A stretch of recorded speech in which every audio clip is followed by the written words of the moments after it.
all big cannabis activists, well, cannabis users. And then my mom was finally was always a medical user, Okay. but then she got Alzheimer's disease. Okay. And we learned that cannabis helps dementia better than anything else available.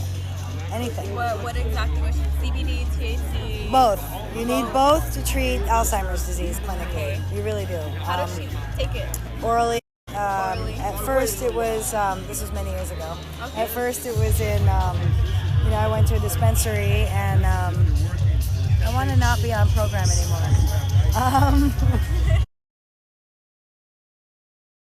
Of cannabis infused olive oil.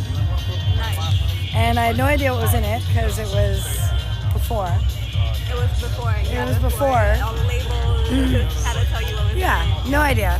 So I said, well, I guess I'll throw a tablespoon in. Oh yeah, am I still live?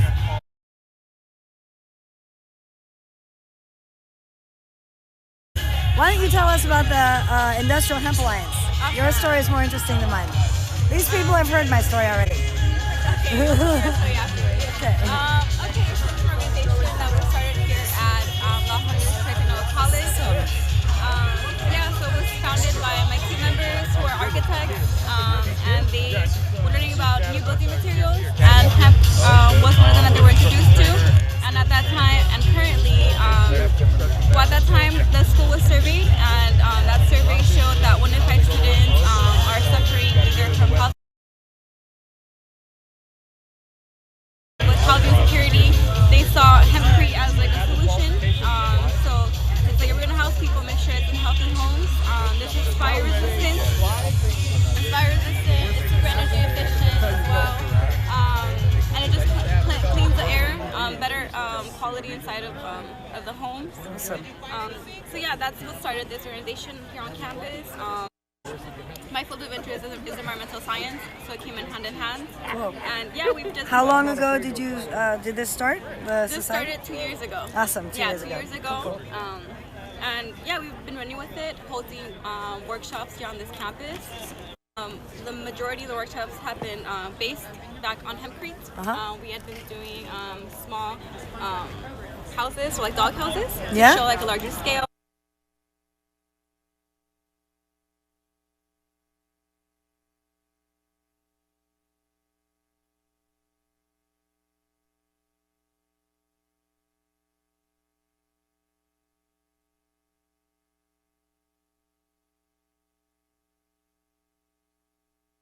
Done.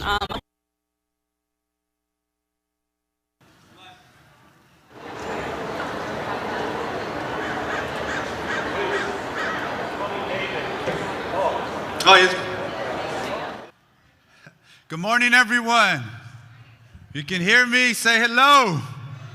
There you go. All right, well, we're going to get started with the program in about 10 minutes. So thank you guys, everybody that's here for the first annual Social Justice Summit and Job Fair. Please start making your way up to the seats. We're going to get going with our program in about 10 minutes. Thank you.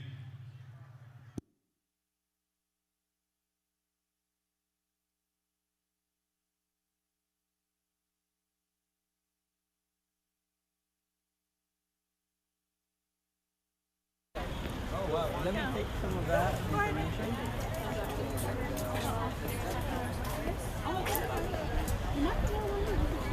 Oh, I thought we were starting.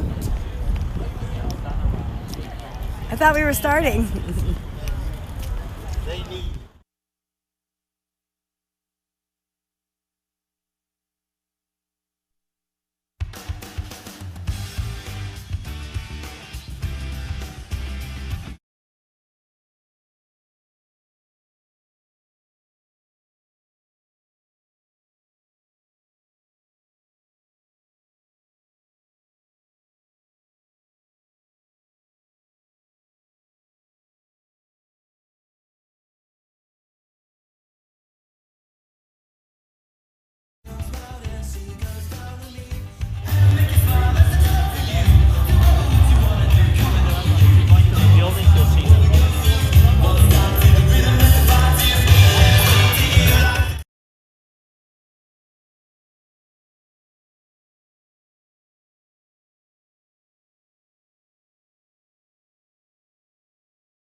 We believe that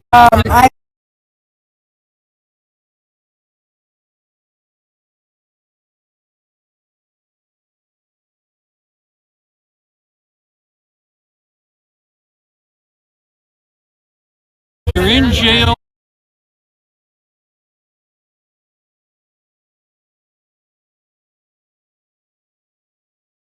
You can vote.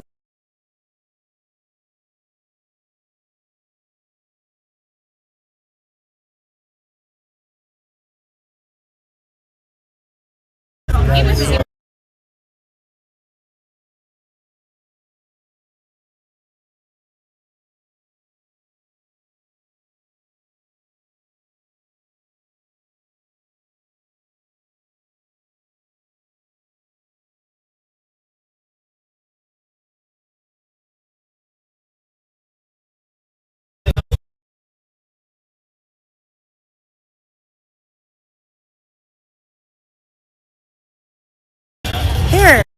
How about now?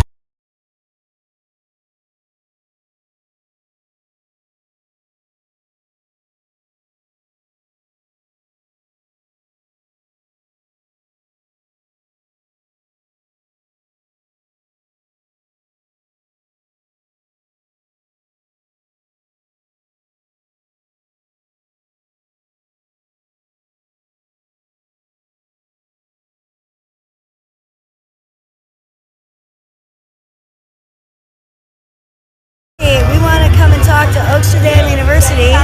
I'm super excited. So you're coming back to LA. Seminar's coming back. Tell us a little bit about Oaksterdam University, if you So, would. Oaksterdam University is the first cannabis college in the States. We originally started in Oakland, California, and have expanded to Los Angeles online as well as our main campus. We offer 2 programs on education in the cannabis industry, from cultivation to business structure. Each one is available either as a 14-week semester or an online program, where you have up to 6 months to complete your program and receive a certification. Awesome, that's great. And you've had quite a few graduates, I'm sure. We've had about 40,000 alumni. God, that's awesome.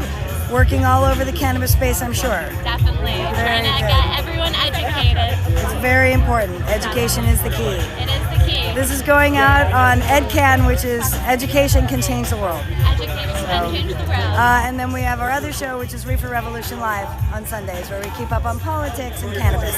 Awesome. So anyway, I'm Chella. Jen. Yeah, pleasure. Jen, lovely to meet you. Thank you so All much. right, cool. We're going to take one What here. channel is... It's on YouTube. Oh, YouTube. Card. Thank you. Cool, thank you. Bye.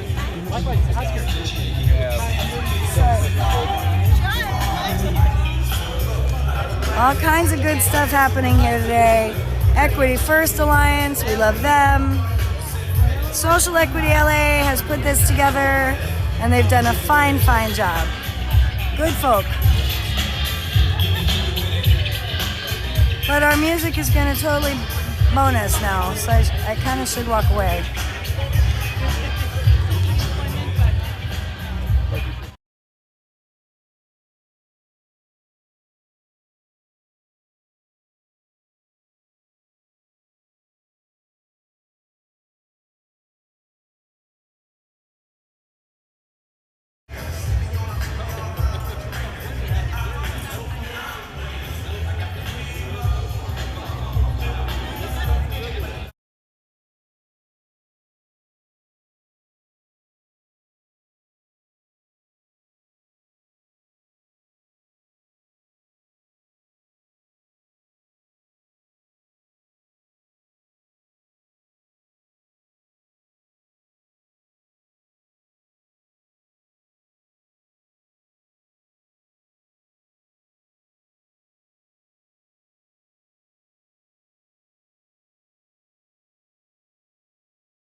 I will definitely pass the word along. Thank you so much. Yeah, Bernie headquarters would be a good place to keep those things. Right? Yeah, definitely. Definitely. Well, I'll definitely post it on all the Bernie sites that I know. So, yeah, it's interesting. I was doing some work for Bernie a couple weeks ago. Yes. But I want to know what's going on. You want to know what's going on? Was it the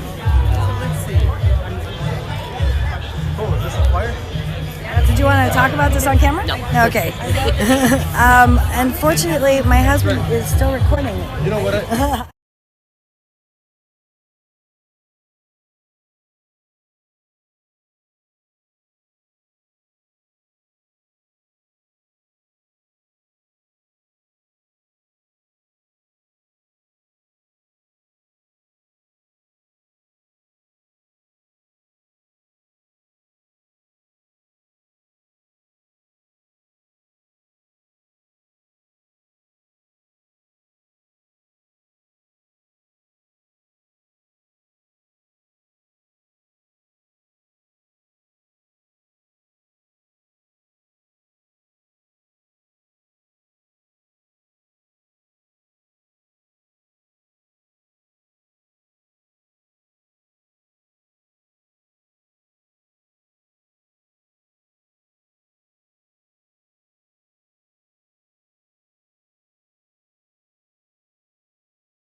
Visiting the resource booths. Come on down. We have a great lineup for you. Thank you.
What's up, Reefer Revolutionaries? DC here.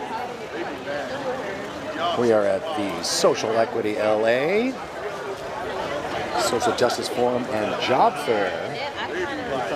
We're at LA Trade Tech College. And the panels are about to start.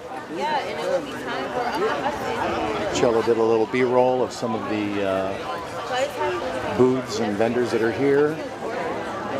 Oaksterdam is here. This is a hemp company. Voter registration booth, of course. And lots of services for folks seeking jobs and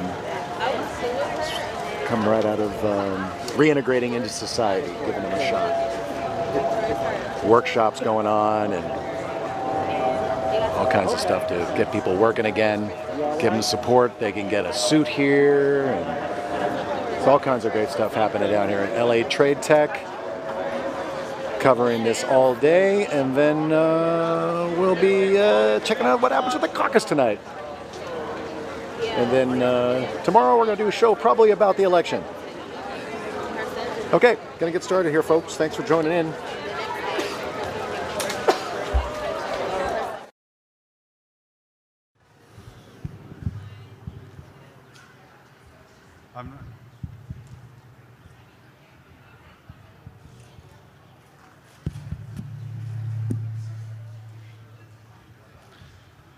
All right. Rain or shine, social justice will prevail. Come on, everybody.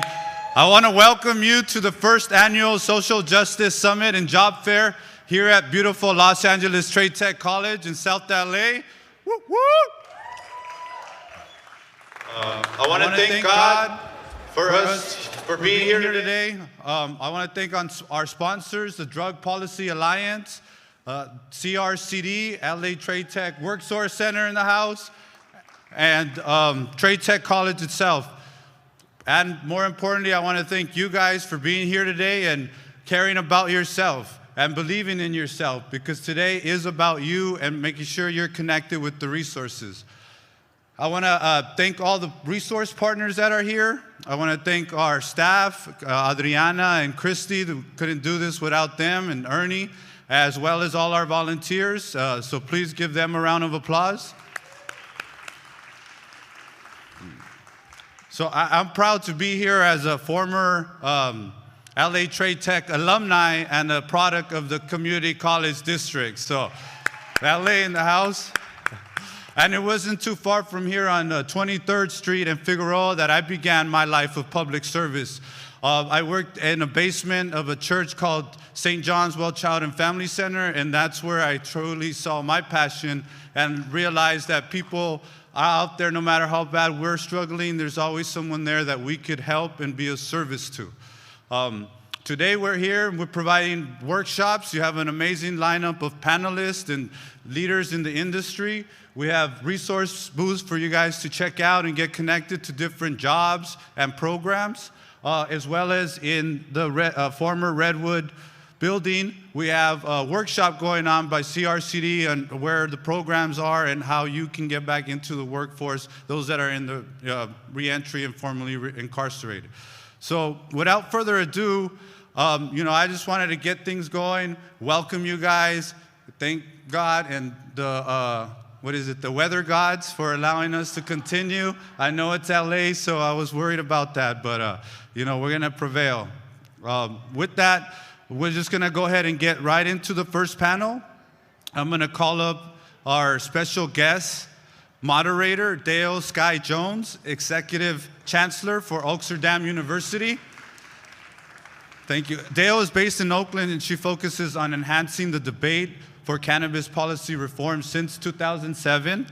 She took over as president and CEO of Oaksterdam University after 2012, after the crippling federal raid to ensure that the legacy of cannabis education continues. Now, Oaksterdam provides more than 40,000 students with information and advocacy. And more importantly, she is passionate about her mission, and so is Oaksterdam. So once again, thank you. I give a round of applause for Dale Sky Jones.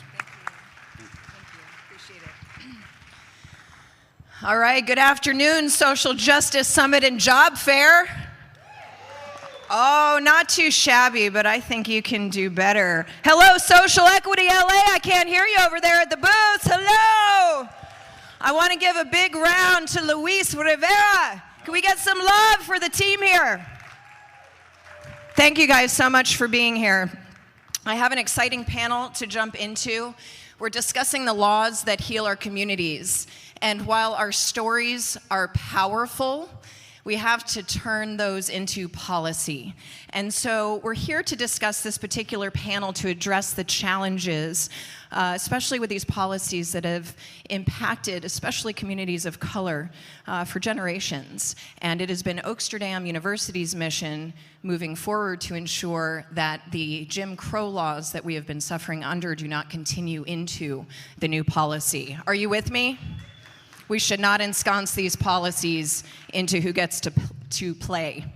So the topics today are going to include homelessness and mental health, criminal justice, LA County's Measure R ballot initiative. We have the strategy director with us today passing out. Say hi, Lynn Lyman. She's going to give you some information on how to get active. And then we have California's Prop 64 and drug policy reform and how that has affected especially the LA community, and the federal legislation such as the First Step and the MORE Act. So with that, I'd like to first bring up our panelists, Miss Rachel Rossi, District Attorney.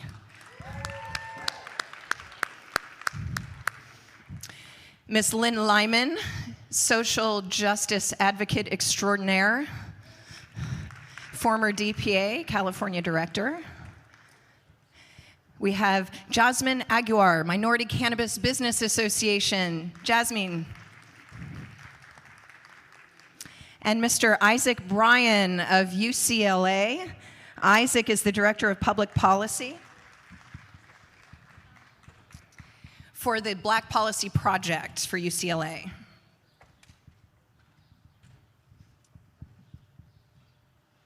All right. So I believe we're sharing a mic, so I'm going to go ahead and start with Rachel to my left, if you want to go ahead and grab that.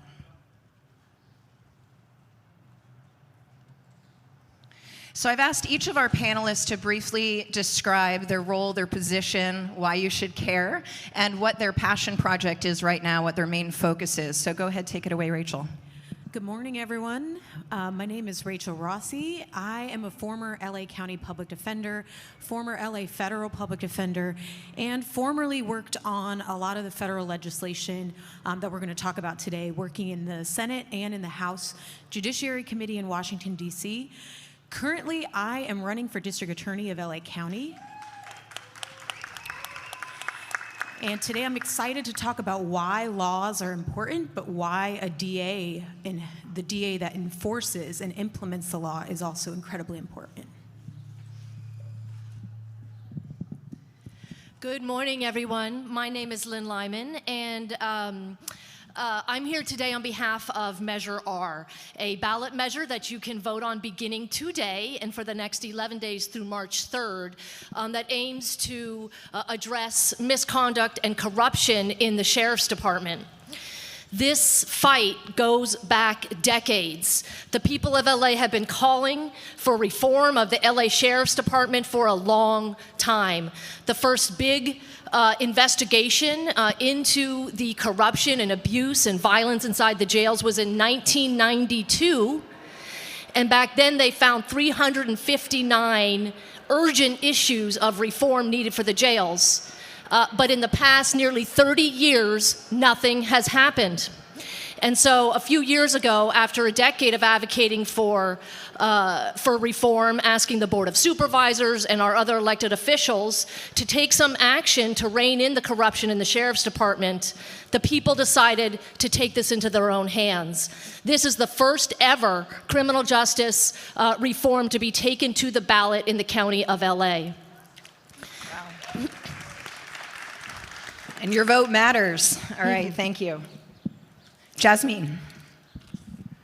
Good morning, everyone. My name is Jasmine Nagyar. I'm the president of the working group and chairwoman of the board of the Minority Cannabis Business Association. I'm also a native of Los Angeles.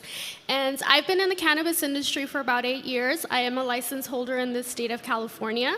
And I became part of the Minority Cannabis Business Association about 3 years ago through their policy committee. It was very important for me to implement policy that had a social equity lens and reparations initiative through it. And one of the things that MCBA empowered me to do was with resources.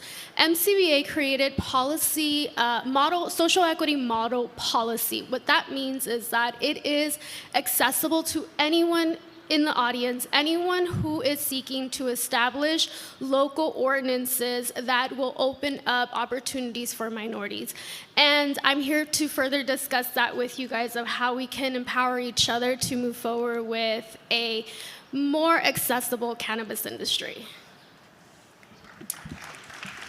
Thank you. And Mr. Isaac Bryan, Director of Public Policy, UCLA. Good morning, family. Woo! I'm Isaac Bryan. I'm the director of the Black Policy Project at UCLA, but I also am one of the leaders of the $1 Million Hoods Project at UCLA. I sit on the executive board of the Justice LA Coalition and the Push LA Coalition.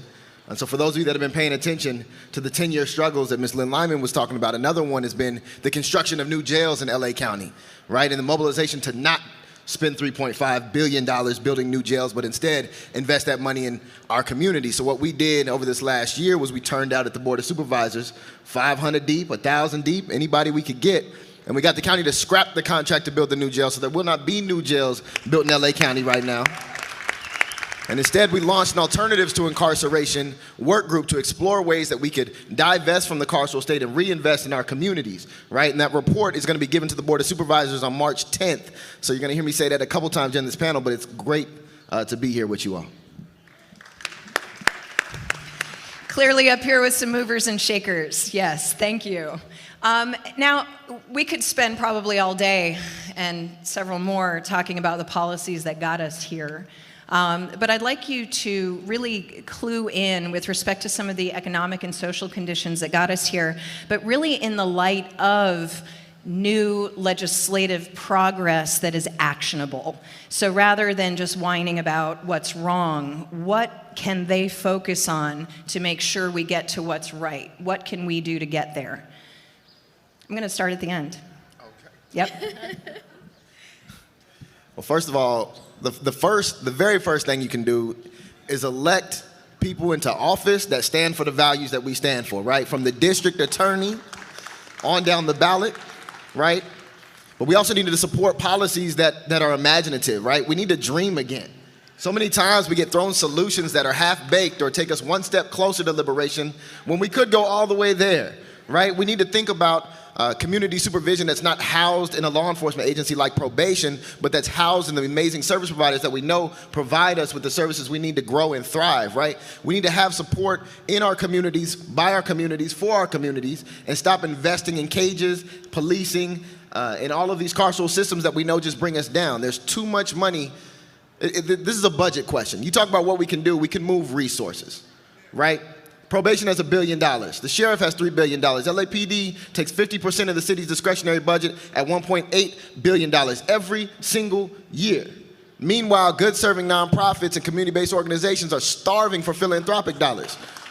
We need to take our public dollars and invest them in our communities the right way and not just in the hyper-policing that we've had for the last several decades. I think you make a powerful point. It's not what comes out of the politicians' mouths, it's where the money is, and you got to go after the budget. Got to go after the budget. Follow the money. Yeah, absolutely. It's about securing that bag. I think that as a community, coming from a cannabis perspective, there's billions of dollars that are promised to be generated through this industry.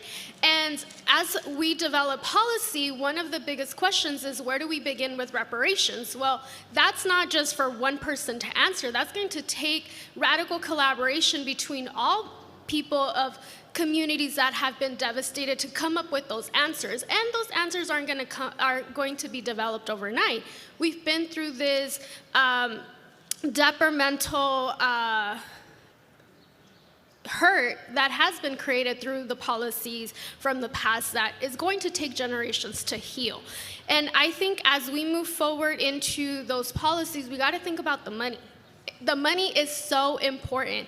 When we're discussing tax revenue from the cannabis industry and community benefit agreements, it all sounds great for us to have a park built or to have a school program going, but there's millions of people in the city of Los Angeles. One community plan isn't going to affect the masses. I think we need to take a step back and redirect general funds to really go into our communities that need it, not continue to go into a system that's already broken. So I think you're going to hear a lot of us talk about the money, because that is really key. And there is so much money in the public sector that is being misappropriated. Let me say something about Measure R, and then I want to talk about cannabis funds for a minute. So Measure R does two specific things. In addition to the oversight of the Sheriff's Department, which is through expanded legal powers, we are giving subpoena power to the current Civilian Oversight Commission. The commission exists now, but they can't do anything. The sheriff doesn't show up, they lie on the stand, etc. So this will actually give them the teeth they need in order to conduct that oversight. But the other thing Measure R does is it requires the county to develop a jail reduction plan. You know, it's shocking, but the county has never, ever written a jail reduction plan. And so they will have 7 months to do this if we win on March 3rd. And they'll be held to that standard because this will be a voter-approved initiative. And so I think part of the vision is, you know, you can't address mass incarceration if you don't have a decarceration strategy. What does it look like? We have used our jails and our prisons and our police as the only services for poor, sick people for far too long. And so if we want to get our folks out of those systems, we have got to build up the other systems that support poor people. But let me also talk for a minute about cannabis, because some of you may know I led Proposition 64 in 2016. And one of the things we did in that proposition was, like with Measure R, we built in some accountability so that the politicians couldn't just change things. And specifically, we did that around the Community Reinvestment Fund. That is $50 million a year that comes out of statewide cannabis revenues and has to come back to communities that were most impacted by the war on drugs. And that money is flowing. A lot of organizations in the LA area receive some of those funds. The issue is that cities like LA and cities all over the state have chosen not to set aside any community reinvestment funding. They don't seem to understand that if you want to use cannabis legalization towards some sort of reparative justice, I won't call it reparations because that is just too far, but some sort of reparative justice, that you have to get money into the community. It's not just getting licenses to social equity candidates, which is extremely important. That is just one piece of the kind of community repair that we need and we demand through legalization. The city of LA is bringing in millions of dollars in cannabis revenues. And last year, when they brought in more than anticipated, the first thing they did, city council and the mayor, they gave that money to LAPD. And we tried to fight it, but you know, the community wasn't organized, as we all know. And so there's a lot of money sitting on the table, but specifically, we need to write into every local ordinance in any other state that's looking to legalize a set aside of funds for this community reinvestment piece, because it's not just about licensing. The damage from the war on drugs goes far beyond the few hundred individuals who may be lucky enough to get licenses in this new business. We need a full community-wide plan for repair. Thank you, Lynn. Ms. Rossi. So how did we get here, and then where do we go from here are the two questions, right? The first part that we often think about when we think about the war on drugs and how we've become the mass incarceration capital of the world, we think about the laws that began to incarcerate in our communities, but we often forget that it's the prosecutors that are enforcing those laws.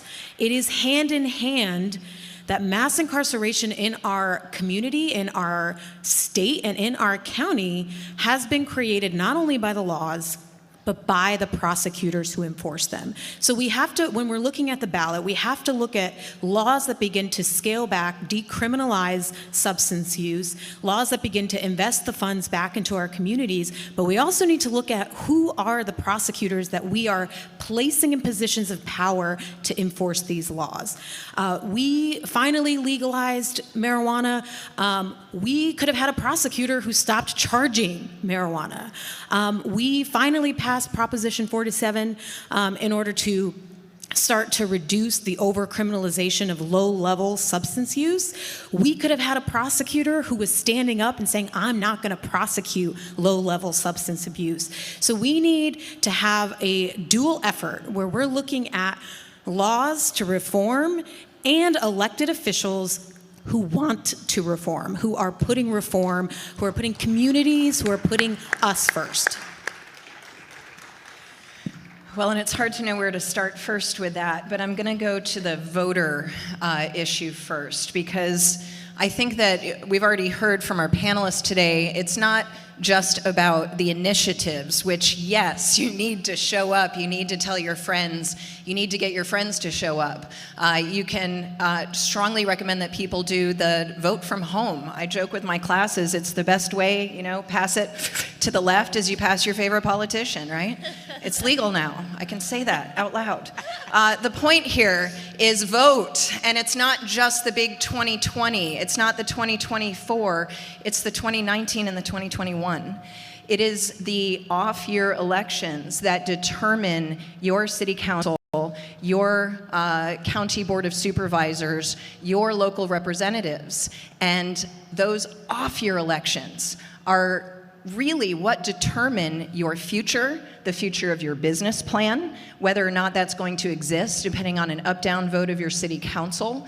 This is about the people in office. And if we cannot convince the people in office on the proper policy, we need to kick them out.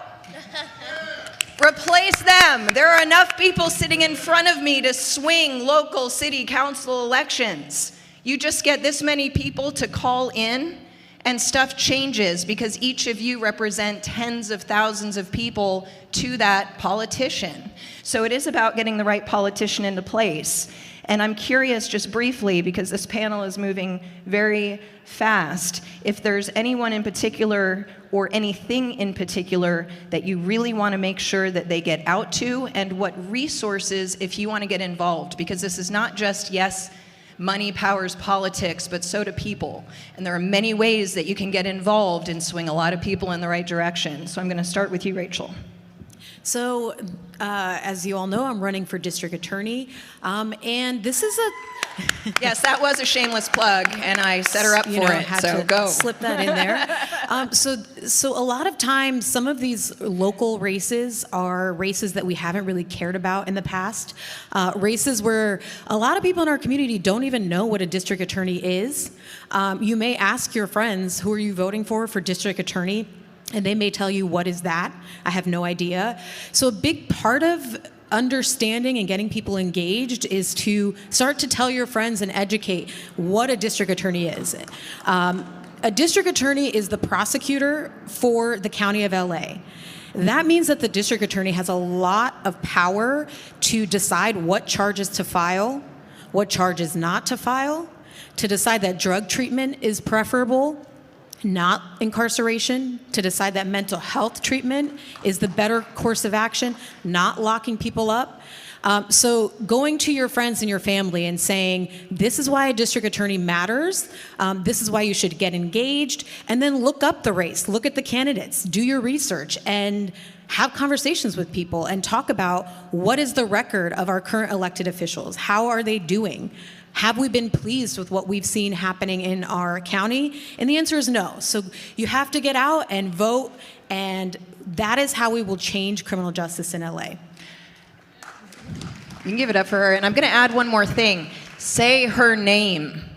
In down ballot, that's right, say it again. You got some fans. Here's my point. when you start getting down ballot, it starts like, oh, I don't know this one from that one, but gosh, I remember somebody that I know, that I love, that I trust, that is a friendly acquaintance, that I know at least shares the same values as me, trusts this person. And so when I'm staring at a long list of names, magnet right there. So say their name. If you have a favorite politician that you know is putting these policies forward, say their name out loud, social media, to your friends, to your family. Say their name. Lynn. So I'm going to ask everybody to pull out your phone and please go to voteyesonr.org. There you can learn more about the initiative in addition to the one sheet I passed out. You can sign up with us. And you can get involved. You know, we have 10 more days until this election is over. We have hundreds of people across the county right now door knocking, and we need your help. The other thing you can do is just tell 3 of your friends or family members who are voters about this initiative and remind them to vote yes on R. But let me talk about this moment and this election beyond Measure R. We are at a critical moment for criminal justice reform in LA County. Remember, LA County is, if we were a state, we would be the 7th largest state in the country. We are massive, and we have a very problematic and complicated form of government in the county, but we're putting that aside for a moment and talking about how we can change things in this election and right now in this season. So it's a 4-legged stool of reform. We have Measure R. We have the district attorney's race, which will be our first time to have a progressive district attorney in our lifetime. We have the District 2, which we're in right now, supervisorial race. Some of you may know that is an open seat. We have Senator Holly Mitchell running for that seat, and she is a true criminal justice reformer. She's been in Sacramento for over a decade, passing these laws for us. Her and I worked on crack cocaine equalization sentencing bill nearly 10 years ago. She was the only person who would do that because even in California, we were still prosecuting crack offenses much more harshly than cocaine offenses. And we all know crack and cocaine are the same drug minus the baking powder. So, baking soda. So we made that change with Holly Mitchell. She's going to bring the kind of reform she's been doing at the state level to LA County, and we will for the first time, hopefully, have a supervisor who actually believes in criminal justice reform.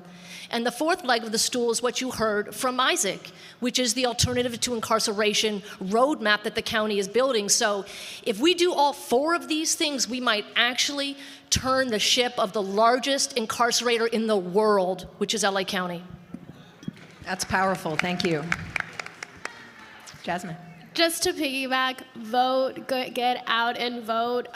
There's a few local elections in the city of LA for city council, and there's definitely opportunity for new people, new mindsets, and a new perspective to come into office to service our community. I look forward to that. There's a lot of younger people running for office.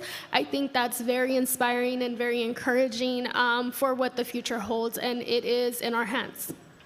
And businesses can help get that out too. Absolutely. Isaac, tell us about the roadmap. I'm gonna tell you about the roadmap, and I'm not gonna echo everything everybody said, but you should vote for Rachel Rossi.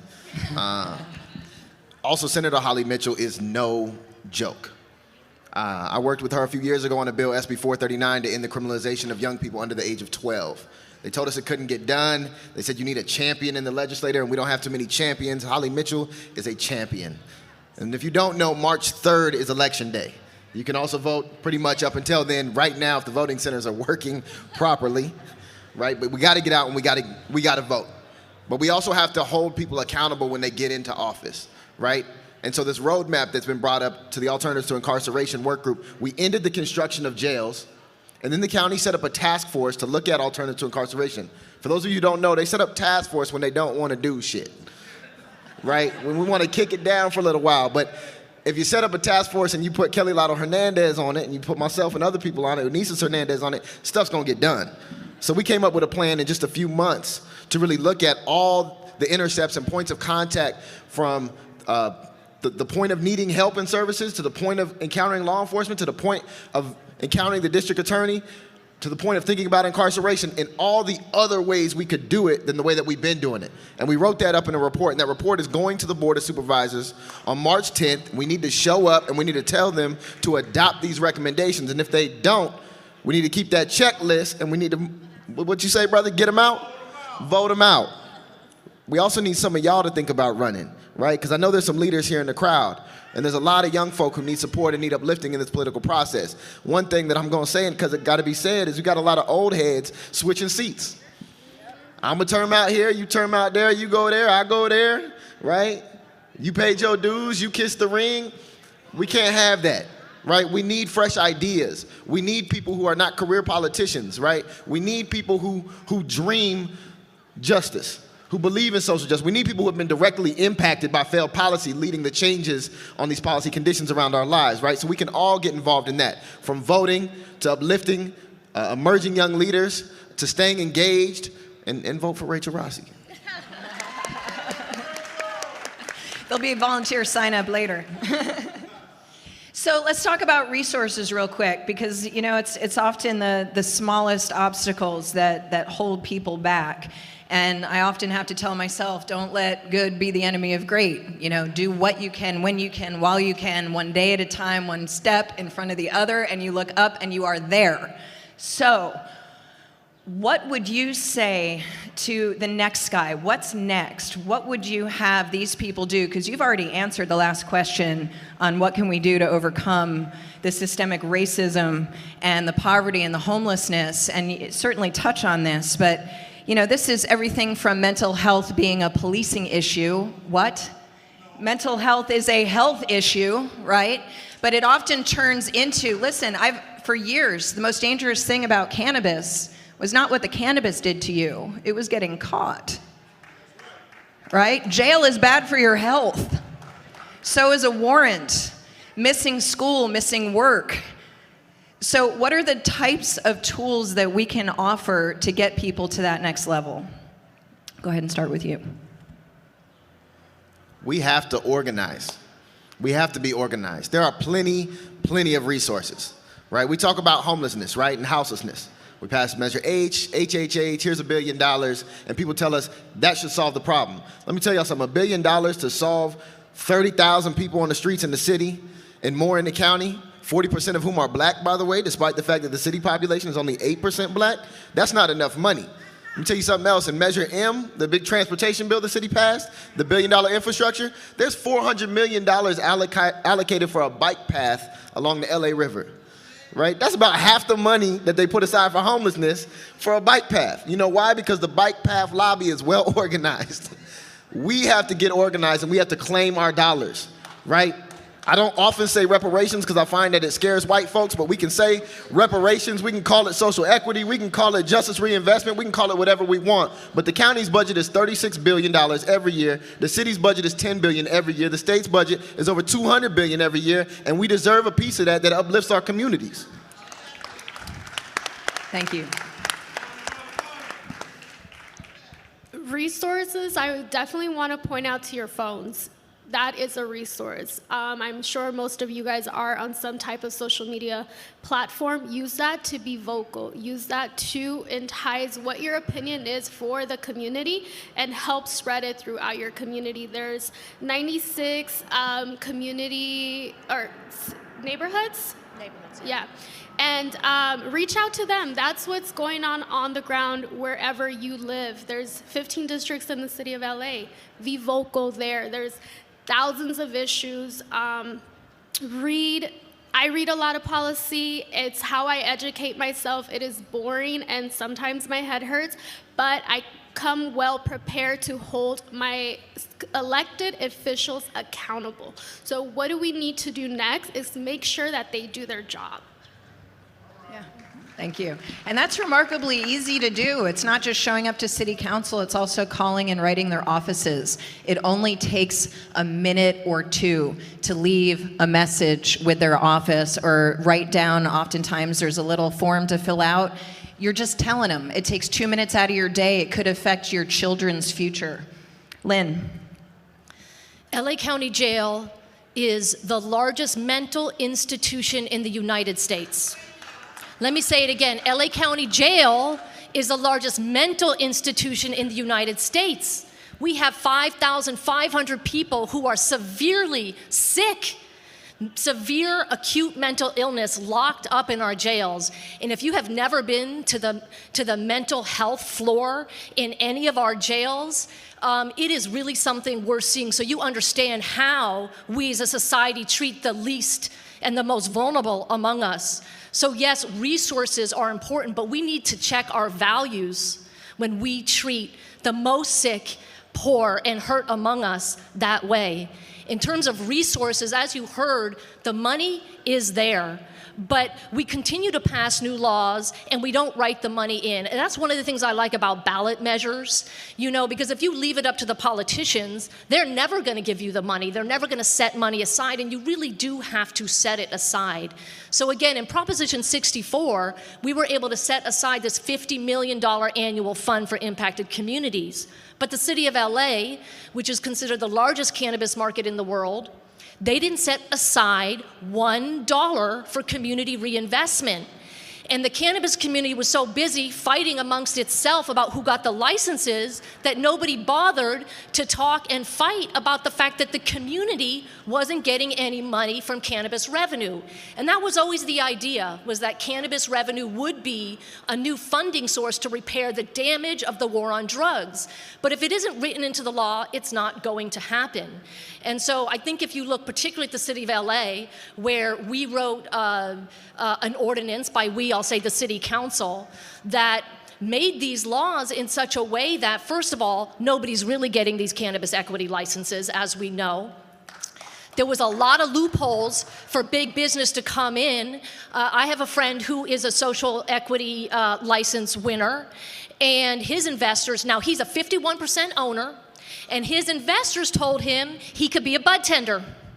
Now that is really problematic when you own the business, that your investors think they can tell you that. So how the laws are written is important. And when it comes to cannabis in the city of LA, we have an ordinance that is unworkable. We have it based on a ballot measure, actually Measure M, that gave no money to the community. And so we need to rewrite those laws. It's just that simple. As we did with Measure R, after a decade of having the Board of Supervisors tinker around on this issue of sheriff oversight and jail reduction, we said, nah, we're going to do it ourselves. But it takes a lot of money to run a ballot initiative. You can't always make change that way. So I'm going to reflect what you heard up here, which is vote the current people out. Let's get people in who are actually going to write laws that work for us, so we don't have to go then fix up their mess again and again and again with ballot measures. Resources are incredibly important, but I would ask that you pay close attention, because we always tend to have resources when we want to do something, and we don't tend to have the resources when we don't want to do something. 2 years ago, our community asked our DA to expunge marijuana convictions, and she said she didn't have the resources. Conveniently, a few weeks before an election, she found the resources. So watch the money, watch where it's going, but note that money will be spent when we put a priority into something. And I also want to say it's so important to remember the power that we have as individuals. Sometimes it feels like the system is too big. Sometimes it feels like we as an individual don't really have the power to create change. By organizing, we stopped the creation of a jail in LA County. People did that, people power. We have the power if we organize, if we work together, if we get engaged, if we go online and figure out who is fighting and where are the fights in my community, where can I join in, how can I be a part of it, and never undervalue your story. Because your impact with the criminal justice system, how you've experienced the criminal justice system, the war on drugs, and your community, people need to hear that. People who don't know need to understand what is happening in our communities and how the justice system has been disproportionately harming our communities. So get your story out there as well, and don't be afraid to share it. Thank you. Woman after my own heart. Yeah, it's true. In the days today, news is fake, the facts are cooked. What you have is what was always the most powerful thing to begin with, your story. And I appreciate you bringing that to bear here.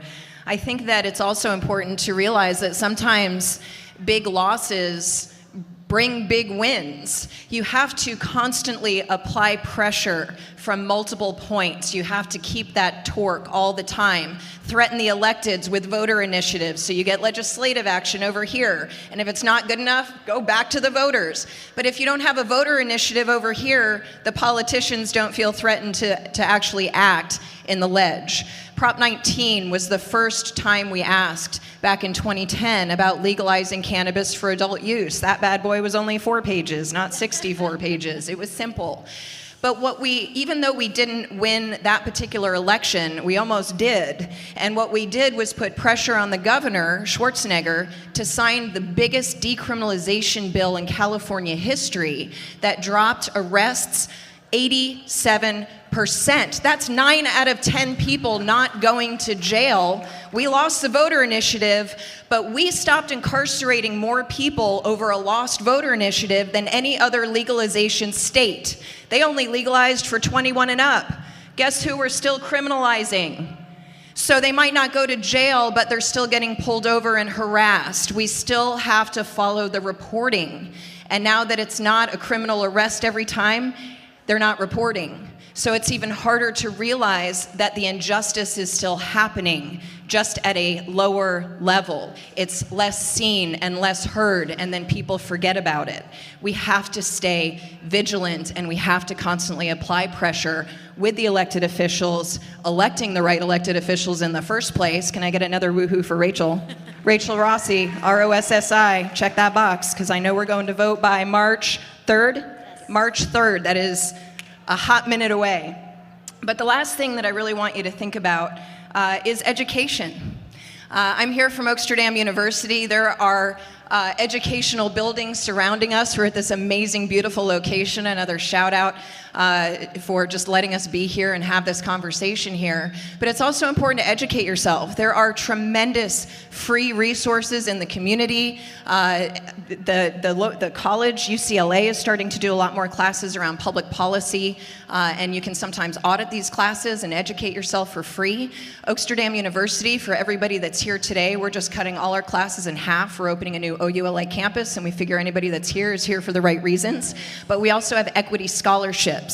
We have veterans. We have people of color. We also have people of conscience. And I want to remind you, as you're going out and hiring and interacting, of who's going to be your next strategic alliance or your business partner or the next person you hire or hope to be hired from. That you look like the communities that you serve. That you look for veterans to hire, that you look for people of color in leadership, and that you hire women in leadership. Not woman, women, plural. It's good for your bottom line. I have facts to back that up. But the reality is we really need to reflect the communities that we're in. And I think that this is a very powerful argument as you're trying to go get a job, that you know your community. You are the expert for that business if what you're trying to do is get a job. And if you're trying to get an actual business, first check yourself, are you sure? Because wow, it's a lot. But as long as you are tenacious, as long as you find the right strategic partners and hire the folks that look like the people that are here at this particular event, your community will support your business. The outsiders don't always win. The big money doesn't always win. Education and community. And we can do this together. You have that power. You have that power. And I also just want to take a brief minute to thank the panelists for being up here today. I truly am honored. One last shout out, starting with you, going down the panel. Anything you want them to go do right now? Go do right now. Go do right now. Don't be cynical, right? Especially black folks here in LA, because they don't want us here, right? And I know that because I grew up in Mobile, which is where you get pushed out when you get pushed out of here, right? Don't be cynical. Organize. Be optimistic. One of my favorite quotes, a lot of people's favorite quotes, Asada Shakur, right? We must love and support each other. We have nothing to lose but our chains. Well said. Accountability. Accountability for our elected officials and accountability for ourselves. We can't be mad we don't have the things we need. if we're not asking for them. Go ask. Vote yes on R. Arm yourself with knowledge. No one can take that away from you when you know the facts. No one can trick you. No one can cause you to vote for something that you shouldn't have voted for. If you are armed with knowledge, that is power. Thank you. And always triangulate your facts. Make sure that you ask and then ask again. Go forth and conquer. Thank you so much for being here. Please visit the Oaksterdam booth right over here if you want to learn more about scholarships. Educate yourself. Thank you so much for being here today. I appreciate you, LA. And I also want to welcome back up to the stage Mr. Luis Rivera. Yes, the organizer. Lots of love. He is your next moderator.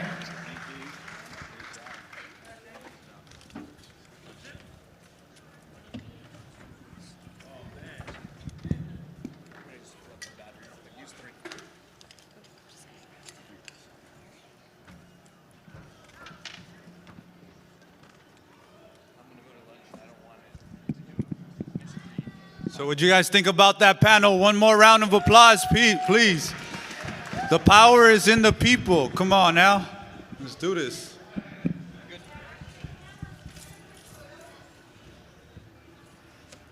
All right, we're going to keep the conversation going. Now we're going from policy to programs and resources. A lot of what we're talking about is what's available for you guys and how you could take advantage of it. We know that we need to work on the policies, and once those things are baked and put together, there's a couple of resources and programs that actually come out of that are good for us in our community. So we have a couple of resource providers here that are going to come up and give you guys some information on the devastating effects of what the war on drugs has done to our individuals in communities of color, but more importantly, the programs that are out there to help us build a more prosperous future for all of us. So with that, I'd like to welcome Carlos Vasquez from CRCD, LATTC WorkSource Center. Please come on up to the stage. I'd like to welcome Benny Torres from CD Tech, who's a longstanding advocate here in South LA. Please give him a round of applause. We have Erica Torres. Erica Torres from Haven Neighborhood Services. Please give her a round of applause. And we have Miguel Giovea. Okay. From DPSS. All right, thank you. You got them up here now. More importantly, they're going to go in order here, starting with Miguel, and go over your name, the proper pronunciation, your title, and the mission of your agency, the work you're doing. Hello, good morning. First of all, I'd like to say that I'm here as a volunteer, but nonetheless, I'll be providing you with information and hope to fulfill everybody's questions as a 7-year tenured employee who's dedicated to do his job regardless, I know I'm saying that just because I guess it was short notice and I'm actually not paid to be here, but oh well. Thank you. I'm here anyway.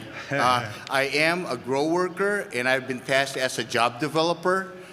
And what that means is, in a nutshell, we do whatever we can to get you going. And in general, DPSS is, what is it? It's a soft landing. It's a cushion for everybody. Even with all the jobs that are available now, we realize that folks have their own concerns in how to navigate their lives, and so we situationalize. At least that's my thrust when I'm in the office, and I'll spend hours with you if I have to, just to find out exactly what you need. So it's about caring. Thank you. Round of applause. Good morning. My name is Carlos Vasquez. I work for Coalition for Responsible Community Development, and our goal is to change lives and build neighborhoods responsibly. Good morning, Erika Toriz, amongst all men here. I'm the founder and executive director of Haven Neighborhood Services, a 10-year-old nonprofit that our main focus is credit counseling, foreclosure prevention, financial literacy, asset building for our community, giving our community a second chance on having better credit and access to credit. Good morning, everybody. My name is Benjamin Torres. I'm the president and CEO of CD Tech. We're a race equity and economic justice organization that's been in South Central Los Angeles for almost 25 years. I am also an adjunct faculty member here at Trade Tech in the Community Planning and Economic Development Program, a program that we started out of CD Tech 24 years ago, and very honored to be here with these folks here on the panel. Thank you. Thank you. So here, before we go pass it over, and we'll start with Benny, just talk a little bit about Social Equity LA. We're here, to provide resources, access, inclusion, and diversity into key industries that are growing, and more importantly, to provide criminal justice and social justice reform. We know that that conversation cannot stop. The day, I think we all are oppressed, the day that we stop trying to fight for our peoples, no matter who it is. So what we started was an opportunity just to gather the people, the great resources. We host community events and workshops throughout the year, both here in Los Angeles, South LA, all the way to the San Fernando Valleys for all my Valley peeps. Woo! There you go. But more importantly, I wanted to start with Benny with the first question, because CD Tech really started from the need that has been around in our communities, and that's really, the causes of class racism and the war on drugs, and how that has affected the economic and social and mental conditions of our communities of color. So if Benny, you can talk to us a little bit of what that has done, the war on drugs to our communities, and some of the work you're doing at CD Tech to combat that. Well, thank you, Luis. It's a big question, the war on drugs. Like, where do you want to start? But I think it's important, first of all, Luis, that you're doing these kind of events where we're actually talking about addressing the economic, social, and political conditions that are affecting our communities, because the issue of just helping people individually is not enough to transform the decades and decades and the victimization of people in our communities because of the war of drugs. So if everybody knows the policy that the Nixon administration in 1971, as a way of really neutralizing black people. That's really what it was about. It was about locking up black people. They used this thing called the war on drugs to go after black militant organizations, to really neutralize black communities and basically suppress black communities around the issue of drugs and drug usage, with long sentences, with incarceration, with an over police department that basically began to terrorize our communities. So that's where that all starts. But when you look at it, South Central Los Angeles, and its impact, particularly in this community, with the deindustrialization and the loss of so many good-paying union jobs that built a black middle class in South Central Los Angeles, coupled with the destabilization of many Central American and Latin American countries' governments, so that we started to see an increase in migration into South LA. And then when you bring in the issue of crack cocaine into South Central Los Angeles, coupled with then once again we went from war on drugs to then war on gangs, and that meant black young people in particular, black young men specifically, and they began to target these communities and sent a whole generation of people either who were addicted to crack cocaine or sent a whole generation of people to jail. So that caused a complete cultural shift in how black folks and Latino folks in South Central Los Angeles engage with each other, how when they came out of these long-term sentences for very small amounts of drug possession at times that were completely driven by racist policies, as we're saying, and the implementation of these policies by LAPD and the district attorney's offices here and across the state, we saw that the dismantling of families and the destruction of an economy that at one time sustained itself in this region. So what does that mean in terms of now, after the civil unrest of 1992, and the commitment of all these organizations, as well as Trade Tech College, to really try and find ways to bring programs to the community? Is we have to work on these on a couple of levels. We have to really work on personal transformation within the context of community transformation. In other words, we can't just think of people looking for jobs. We got to think about how are we economically impacting this community with both the types of jobs that we fight for and then the preparation of people's capacity to engage with those kind of jobs that allow for us to gain our dignity back as people. You know, and that is the biggest thing that's missing. So a lot of times we're really driven by this idea of let's just get jobs. A job is a job is a job. That's not true. We need careers. We need the types of careers that help people gain dignity and self-respect to rebuild their families, because this has become a multi-generational problem. When you think about what happened since 1971 to where we are now in 2020, the problem is that we have destroyed so many lives mentally and emotionally, and you know, we have to find a way to rebuild that. So careers is one way of doing it. Look, our big push at CD Tech is that the nonprofit sector has to begin to invest in hiring local people from our own communities. We cannot just have people coming in from outside the neighborhood with educational degrees, coming into our neighborhoods, trying to do the work that we should invest in those people that have historically been affected by the political conditions and the economic and social realities of this country in our neighborhoods. What would our community-based organizations who service people do if we had local people doing the outreach and engagement for them? Imagine the benefit of our communities having that social networking capacity where Black and brown folks could reach out into their own neighborhoods and get people engaged in what that nonprofit is doing.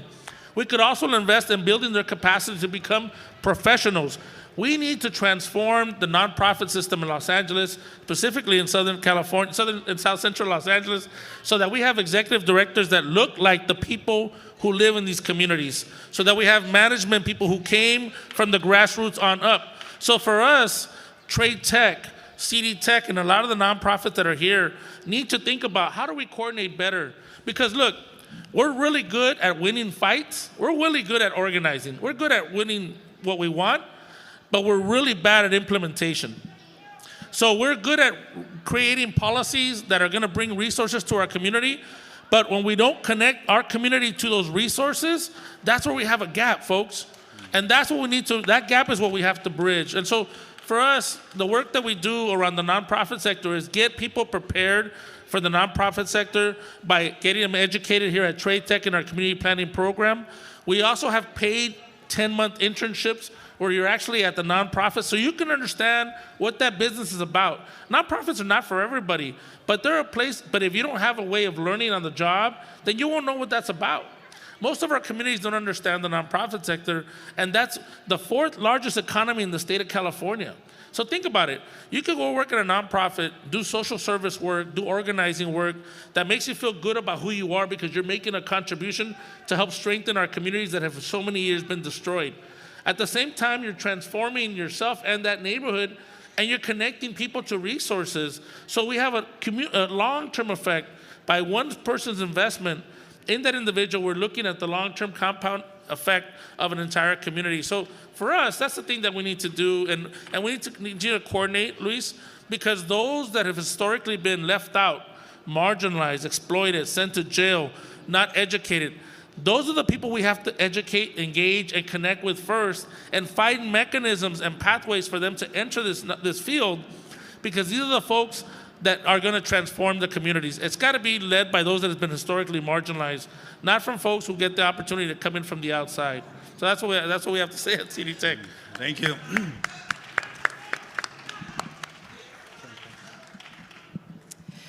How do I follow that? So Benny said a lot of things, and one of the things that I'm, you know, we need people that look like us. I founded Haven Neighborhood Services, and I'm an immigrant. I was illegal at one point, coming to this country at 17. But where do we start and how do we change our community? And why did I come back after my career in banking to come and help my community? And this is not a community that I live in. this is not a community that I grew up, but I knew that we needed a change. We needed a change because we have a lot of scrupulous people, predatory lenders out there that take advantage of our communities, and they take advantage of the people that are poor, the people that have barely money to survive, but they want to take every single penny. So to me, it was very important to help and educate people on basics of financial education. They don't want to call it literacy, but it is what it is. It is literacy, it's financial education. They need the basics of understanding interest rates, understanding the difference between a bad loan and a good loan. Our families, some of your parents, some of your families have purchased homes here. We have a lot of predatory people out there that try to take advantage and try to take their little money they made to leave them in nothing, leave them on the street sometimes. So our goal with our nonprofit is to help educate, bring education for us is important. We don't have food, clothing, or shelter, but we have education. And if they take basic financial education, if you educate yourself on the basis of credit, one of the things that I was very shocked is to find out that how much people understood about credit. Let me ask you, the audience here, and I don't want to put you on the spot, you don't have to answer, but who has seen their credit in the last year? Did you want to see it? No. So understanding how credit works, because that is a whole different monster. That's how what Benny says they want the economic mobility. There's a myth. They're saying that only people in their wealthy communities have good credit. Well, that is a myth, because they're also the people that focus and have their parents to educate them. We unfortunately don't have the basic knowledge, don't educate, don't pass that on to our children. Instead, we have some families that take advantage of their children's credit to utilize it in a bad way. We come up across kids that have already 3 homes, 2 cars, and they're only 15. So our goal with the nonprofit and our mission is to help our community understand the basics of a good loan versus a bad loan, understanding what their credit looks like, understanding the better credit means that they have more buying power, that they get to pay less on interest rate. And that is, I'm just going to put you a big example here. If you buy a house with having an okay credit, you can get, if you have good credit, you can get such a big discount and thousands and thousands of dollars in your long term. So we as a community of color, as immigrants, as families that don't understand, these creditors, they want us to borrow. They want to use us because we are the ones making the money. And this is something that we have to understand, that we need to educate ourselves on having basic cushion savings accounts. How do we do that? How do we do that when we live paycheck to paycheck?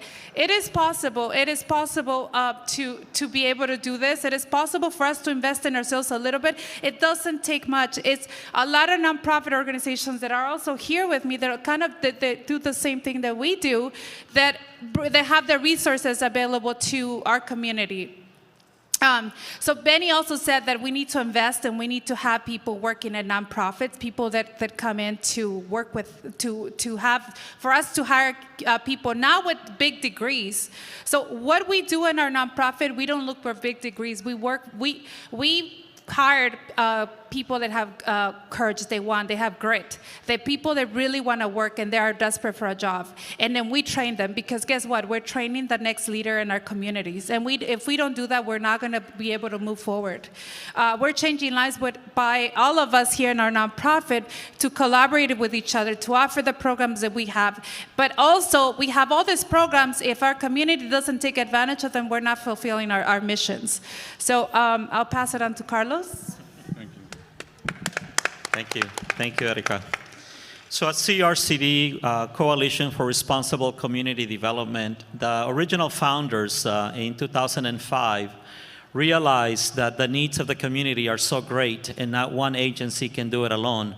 And that is why CRCD starts with Coalition at the beginning, because they realized that we need to work together. We need to work in conjunction to be able to find cures and find remedies to the needs of the community. And so CRCD at this moment is providing housing services. We provide employment services. We also provide high schools programs actually located here at LA Trade Tech. And part of the reason is because there are so many young men and women who cannot complete high school for whatever the reason.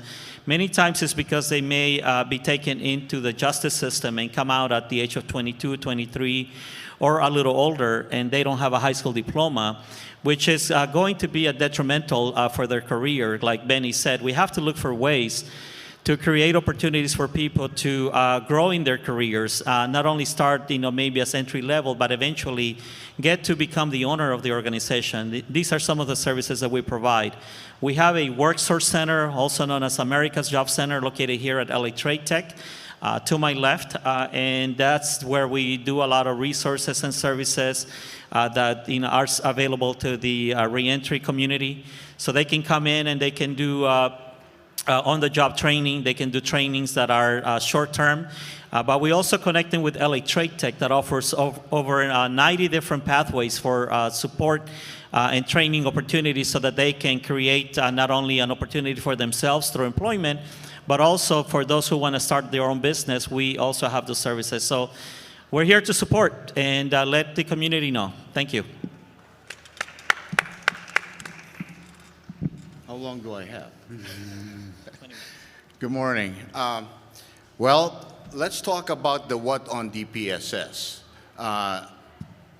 It's really simple. As Antonio Jimenez, our director, had said, we're here to provide effective and caring service, and it's about low-income families.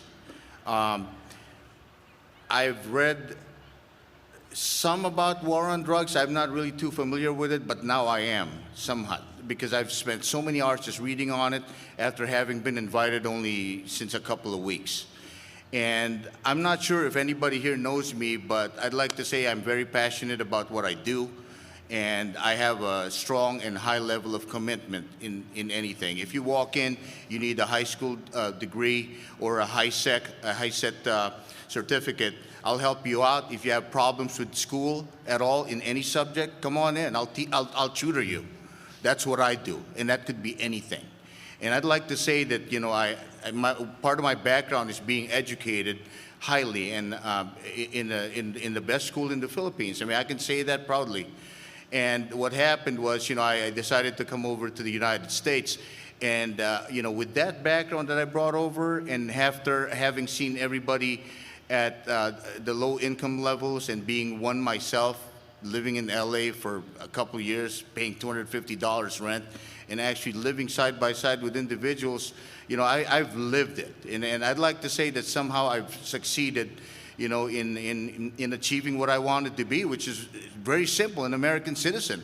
I have no plans of going back to my home country just to retire there, not at all. No, I want to be an American. I'd like to help everybody that's here. And to a level of commitment which hopefully doesn't have to end up with me dying. But hey, that's not even, that's out of the picture.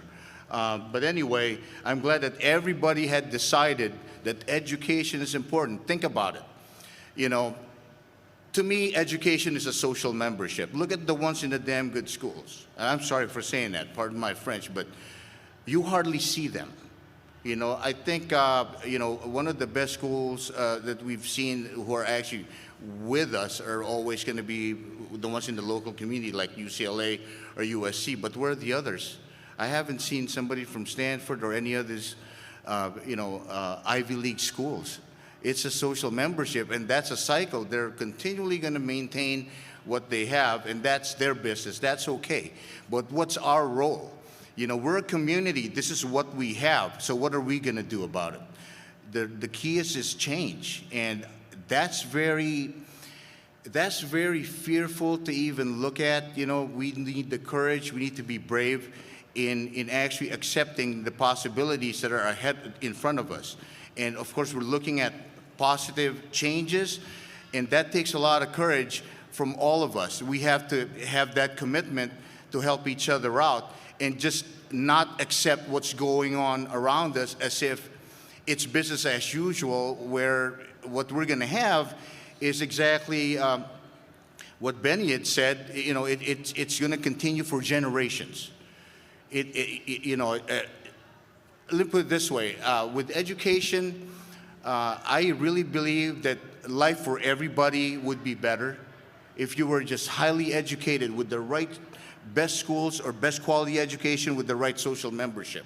But even if you dispense with social membership, if you have just the best education of all by putting in a lot of money in California instead of decreasing it like what we already have.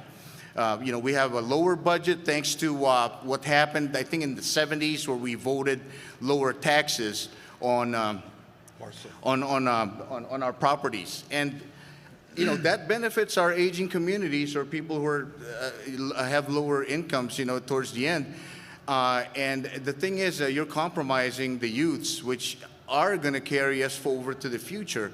But if that policy, was actually another way of intensifying the effects of the war on drugs, and that's highly possible. But that's just one of my suspicions out of all this, because that's basically lowering the money on what we need instead of putting in more money on what is essential for everybody to have a better life. Generation after generation. And I do apologize, I'm kind of like not too coherent about this, and I'm sorry, I didn't really prepare too much, but I suppose I'm better at writing than talking to you. If you follow me on LinkedIn, I'm there. My name is Miguel Rafael Genovea. I have a lot of things that I've already said that are there permanently, and you can just review everything. But education is really important. If you're well educated, it's just so easy to find work. You're always going to find the right type of reasoning to relate to your experiences in life. When I talk to a grow participant who's in there, in an economy where there's a lot of work and jobs available, it makes you wonder. I survived 3 jobs in Palmdale at one point, or Lancaster area, 30 years ago. That was around the same time that I lived in LA. Soon after I found work in LA, and stayed there in that low-income housing that I talked about. It's a lot of growth, and the point is out of all that struggle, all that hardship, what did I learn? You grow, and even if we have the situation that we do have now, which is somewhat terrible in terms of looking at the war on drugs, which hit me hard after I've read everything that I've read, we need to grow out of it. And how do you grow? There's pain, there's suffering, which is exactly what we're doing now. But what do we do with it? We need our education, and we need to use that education in determining what we need to do. That's the logical part of things. But let's take a look at each other. Thank you. We need to remove any negative prejudice, especially the ones who've been formerly incarcerated. They need a second chance. Thank you. So you're right on point. You weren't all over the place, and I think education is empowerment, and that's truly one of the main messages here. We are here to empower ourselves, individuals, self-actualization, and know that we are the change. Change, power does not concede by itself, and they're not just going to open the gates for us to come and take over that power. So it's really about education and empowerment for us to be able to continue to fight our fight and our battles that we know we need to. We're here to create owners, not just workers. We're here to create careers, not just jobs. And more importantly, we're here to create leaders and not just followers. And that's what we're here doing today. And, we're all part of that change. And everything we're talking about is truly something we can all take part in. And going into the specific programs, the one thing I've realized working at the county, working in the city, working in nonprofit and philanthropy is there's money in this community. Don't doubt that. There is billions of dollars being poured by foundations, government entities, and private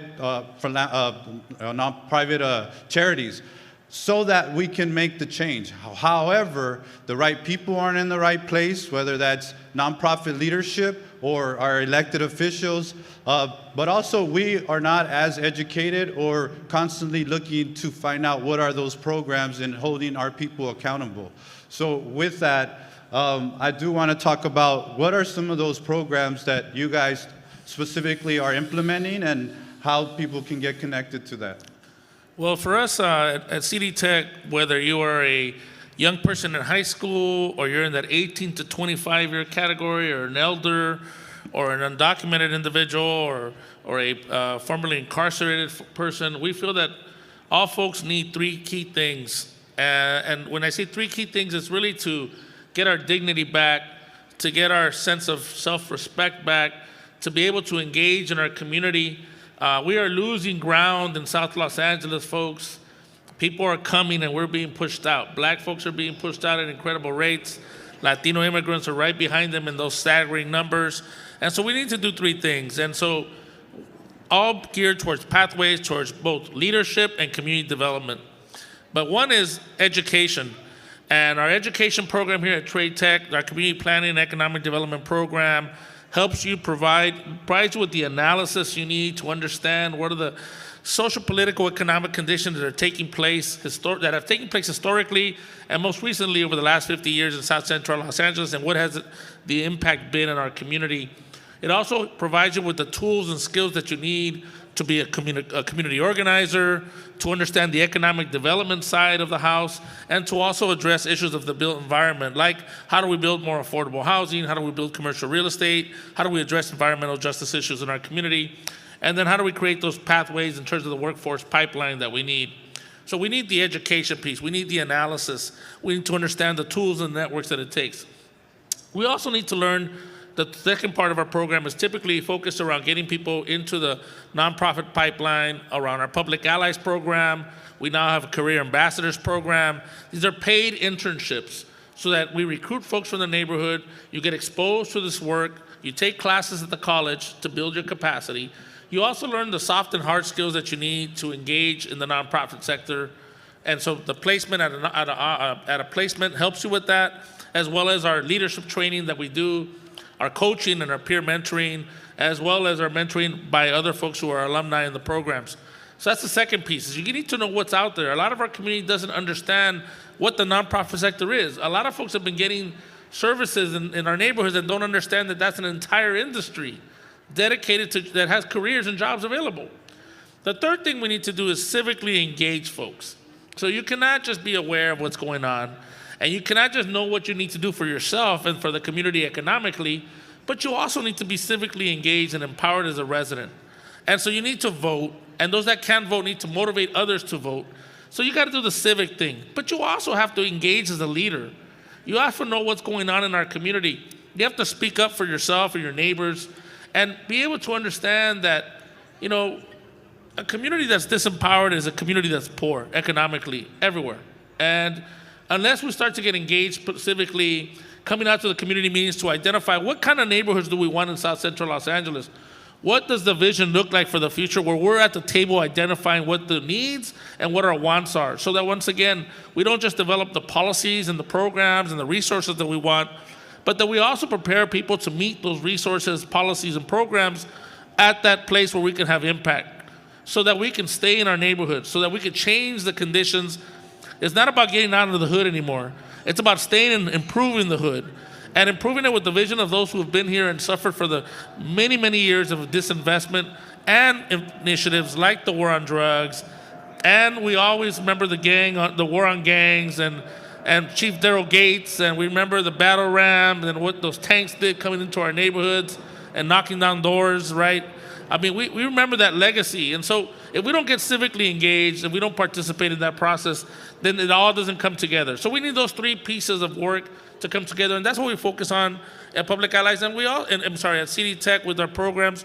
but we also have to build the infrastructure of the nonprofit. And so that's what we do with a lot of our coalitions that we build. So we have the CD9 Coalition, the South Los Angeles Building Healthy Communities Coalition, and then we have the Slate Z group, which is here at Trade Tech, which is really trying to look at this regionally as well. So these are the pieces that we do at CD Tech that we think are important to help transform our neighborhoods and the individuals from those communities that we all care about. Thank you.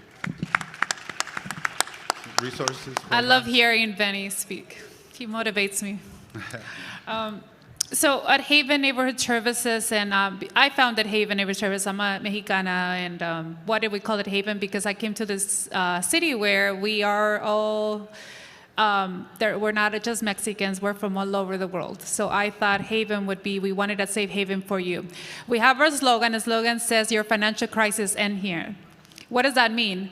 Any financial crisis that any client has that it comes to our door, we help them, such as addressing any type of predatory loan, payday loans, check cashing loans, title loans. Those are very common in our community. We help them address, we help them find an alternative lender that would help them get out of those loans. Those are high interest rate loans that a lot of people don't know, but the interest rates vary from 300% interest rate to 480% interest rate. I know. We just know how much we have to pay back, but we don't understand what the interest rate is. And our goal is to help you understand what interest rate is. That's one of our programs. The other program is credit counseling. So we have our direct services. You meet with the credit counselor. We're not a debt management company, but we help you address any collection accounts, any charge-offs. Our goal is to get you to 720 credit score. For those of you that don't know, it's very good credit. So you come into our program, we help you get onto once you get 720, then we have done our job. Whatever it's going to take for us, behavior change, we help you. We work with you along the way. Obtain, maintain, and sustain your credit. That's one of the direct services. Anybody that is interested to buying a home, and then a lot of people are going to say, well, nobody can afford a house. Well, some people can, and those that can't, we're not realtors, we're not brokers, but we are here to guide them along the way to make sure that nobody takes advantage of you, that nobody takes advantage and nobody overcharge you those high fees, that the interest rate they promise you is going to be the interest rate that will be on your loan. So we do pre-purchase counseling. We do 12-step financial literacy, which is how to set up a budget, what is 401k, what is IRA, what is all of those savings accounts that people talk about, what are CDs. So we've explained to you every single detail that you need, whether you're going to invest, whether you're not going to invest, what is behavior. We're trying to change our behaviors, financial behaviors. We want to incentivize you and tell you that that if your goal is to buy a house, listen, it may not be today, tomorrow, but it may take you 10 years. But if you set goals, then we want to be there along the way with you. Our services are no cost to you. We also, we started with going to halfway homes to deliver financial education, and people thought I was crazy for doing that. It's like, why are you focusing on this community? Well, someone has to do it, and someone has to plant the seed, because we cannot judge anybody in this way. I proposed this, we wrote a grant and we presented it to 5 lenders. This was 7 years ago, that we were gonna do financial education at halfway homes. One lender came to me and said, we'll give you money, but don't use it for that program. And I said, you can keep your money, I'm gonna continue doing my work. We have to keep doing what we're doing. Our mission is not money driven. Our mission is goal driven. So we want to make sure that you that don't have the knowledge of basic financial education do get the knowledge. Foreclosure prevention. So there's a lot of predatory lenders out there. They tried to take people's homes in 2008, 2000, when the foreclosure crisis happened. We do this. We help people keep their homes at an affordable payment at no cost to them. At no cost to them. It may take us 2 years, 5 years to help you keep your house, but we fight for you. And our agency, what we do direct services. We're not organizers, but guess what? Because of that collaboration and the relationships that we build in that community, we have community organizers that we go and we put them outside the house and we call the media so these people can keep their homes. So we fight for the rights of our clients. Right now, we're currently at the Lingua Jail providing financial education to the women incarcerated. They need a second chance. All of us need a second chance. Just how bankruptcy is a second chance for people, but we want to educate you and understand what the second chance would look like, and how do you want to take that second chance. Thank you. So CRCD, we have five main departments that we try to come together internally to try to solve the problems that that are affecting our communities. The first one is the Real Estate Development Department, where we actually build housing. We collaborate with organizations that are also experts in that arena. And we have, for example, right now we have like 4 or 5 different projects where once complete, they will be open to the public to be able to get housing so that we can try to solve the housing issues that we're having in LA. Another department that we have is the Support Services Department. They have contract with LASA, and they actually help house and find immediate housing for young men and women who are in need of those services. We work alongside with another organization called HOPIX, and they do the adult housing services. We also found out that many of the local residents were not getting jobs because they had some type of background issue. And so our founders realized that that was a big barrier, so they created the social enterprise. So it's actually called CRCD Enterprises, where we do a lot of the reparations and painting of graffiti, for example, collection of the bulky items that are left in many alleyways. And we work along with the city in many different projects, especially when they have community events, where we bring local residents who, for other companies, they may not want to give them a chance, but they do have a chance with CRCD. We build their skills, and then after that, they get connected with the Worksource Center, which is a department that I oversee with our team. And that's where we do the on-the-job training. We provide a lot of the support when it comes to training. We're looking for individuals who are in need of support. We do the soft skills training as well, resume workshops. And we do a lot of the on-site recruitments. For example, last week we had a job fair here on campus, and we had over 20 different companies providing providing actually interviews on the spot, and people were leaving with job offers, which is really great. And our youth development program, they have the services to the community. Again, like I mentioned earlier, the high school program that is housed right here. We have a contract with federal government to do the Youth Build USA program, where they get a lot of the leadership development skills that was mentioned before, and eventually they become the leaders of our community. So those are some of the things that we're doing. I know there's a lot more, but we want to hear from Miguel as well. Thank you. Thank you. All right. Earlier I said I was going to explain the what about DPSS, and so here it is. What are the quick facts? LA County is huge. We're in a state where we have a larger economy than the United Kingdom. The county itself is the biggest county in the entire country. And what does DPSS stand in all the other counties who are providing social services, which is actually unheard of in other countries? We are the largest social services organization in the United States. So what do we offer, or what do we mainly do? I get the feeling that it's really pragmatic, because we are mainly administering benefits. At best, we'll work on our passion, just like the 3 individuals to my left, which has fully expressed that, and I do hope that everybody that I work for in DPSS would be the same way, But we are a much bigger organization, and of course you're going to have different purposes for everybody for being there. But specifically, I am with GROW, and I realized that a major change needs to happen because we go through the motions of providing direction to anybody. But before that, I'd like to really situationalize and talk to the individual and show genuine concern. I'll talk to you like you're my child or my parent or whatever the case may be. There has to be love involved, and I have to help you achieve what it is that you think you need. And if there seems to be something better that I can help you out, which is exactly what we mainly do, is providing information. Because I'll give you an example. I did not know that I could easily find work just by, say, maybe going to an event staffing career. They're always hiring, and I never knew that, and so I did end up, being unemployed. But at that point in time, I wasn't even aware that there was DPSS to help out. But anyway, we do administer Medi-Cal benefits. We do job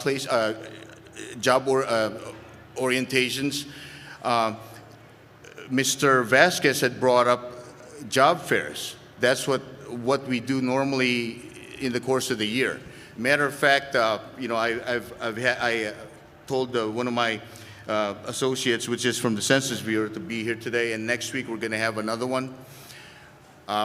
We, of course, provide your cash benefits. That's very important. It is a resource. Look at it like it's gas money. You have a car, you need to go somewhere to develop yourself, right? And so you always need that cash. Of course, it's going to end as soon as you find work. But let's start from the beginning. In GROW, you first go through an orientation, and soon after that, you'll be assigned to a case manager. And if the case manager feels that you're ready to work, you're going to be referred to me, me being the job developer. And we can send you to many different places. My favorite place to send people, if they're formerly incarcerated or justice challenged, CRCD with Mr. Vasquez. And I've done this for the past 3 years, and I've seen them grow.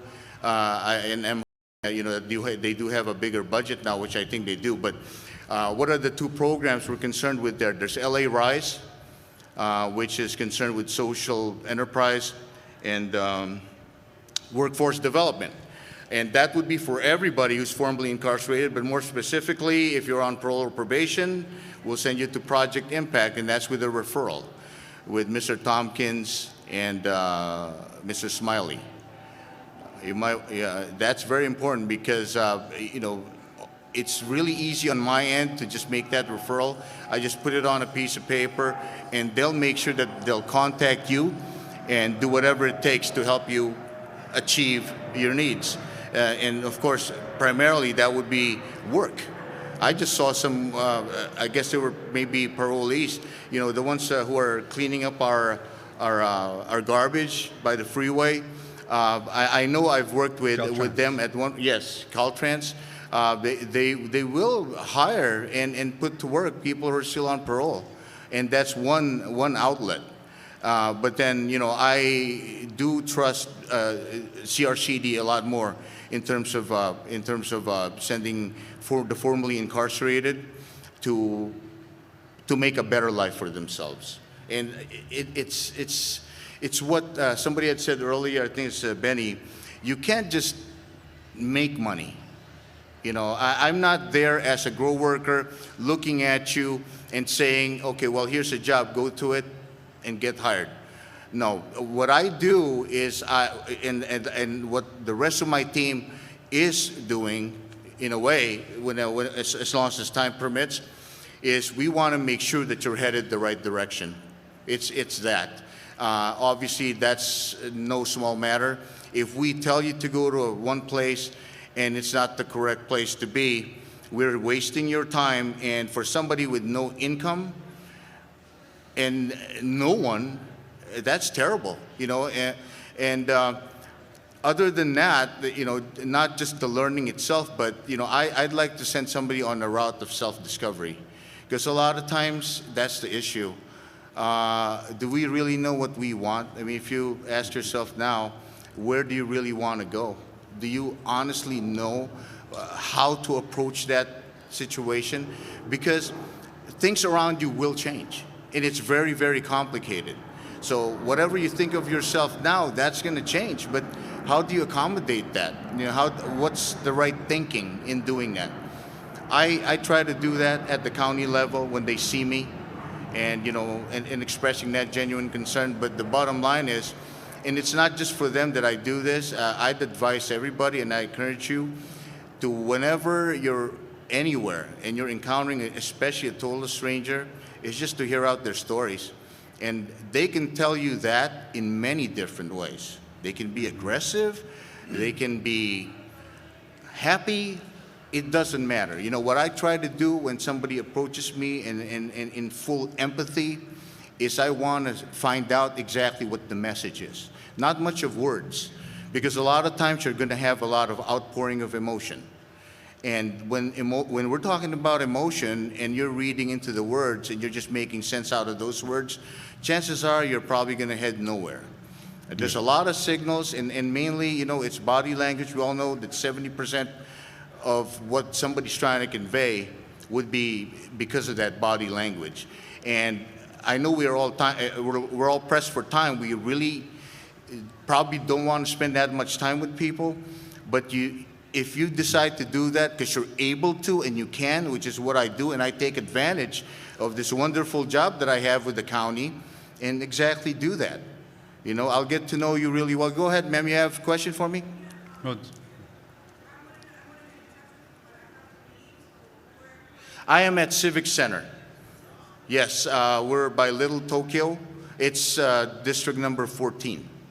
And we're wrapping up in about a minute or two, so if you have time. And you can talk to me after, ma'am, yeah. but thank you. So I thank you guys for those advices. Thank you. Round of applause, real. I think that there's two places this starts, as we heard loud and clear, and one of those is your network, the people around you. You have friends, you have service providers, the resources are here, so you're not alone. And the second place, which is the most important, is in your mind. And if you gotta believe that you and all of us are here to do good, right? And that no matter what your background, your circumstances, I know how it feels to get a letter and wanting a job and changing my life and being denied because of my criminal background. But none of us can let that stop us. And, you know, and if anything, that should be a motivation for us to continue to seek those resources and, more importantly, help others, just like we're all here doing. And I know we all have a bunch of people that have their stories of giving back, and truly admire the support here that these people are putting out there. You know, it's not a job for them, it's their passion, and you can tell by how they're speaking. So with that, I want to just leave the last question. If you can please just give yourself, your pitch. How do the people get in touch with you and your service so that they can follow up with you? First of all, let's give a big round of applause to Luis for putting this together. I think Luis is an example of what we need in our community. More folks who are from the neighborhood, who've experienced a lot of barriers to great opportunities, who've changed their lives and now are trying to do both, transform his life as he's done in terms of this great work and his development professionally, but also doing it within the context of giving back and improving opportunities in our community. So I want to, first of all, thank you for your hard work, and Luis, and that. So once again, we're CD Tech. We're actually right here on the corner. We're on 23rd between Figueroa and Flower. We're the two-story brick building that unfortunately has no windows on the first floor. That's our building. You can also find us here at LA Trade Tech in the Community Planning and Economic Development Program that we run. And so that's the best way to get a hold of us, www.cdtech.org. Once again, I'll be around for about 5 minutes to talk to folks in terms of more information. But you can also find our different programs online. We run a Public Allies Los Angeles. If you put in Public Allies Los Angeles on the website, our program comes up, and we're continuously trying to update our information. So that's the way you would get a hold of us.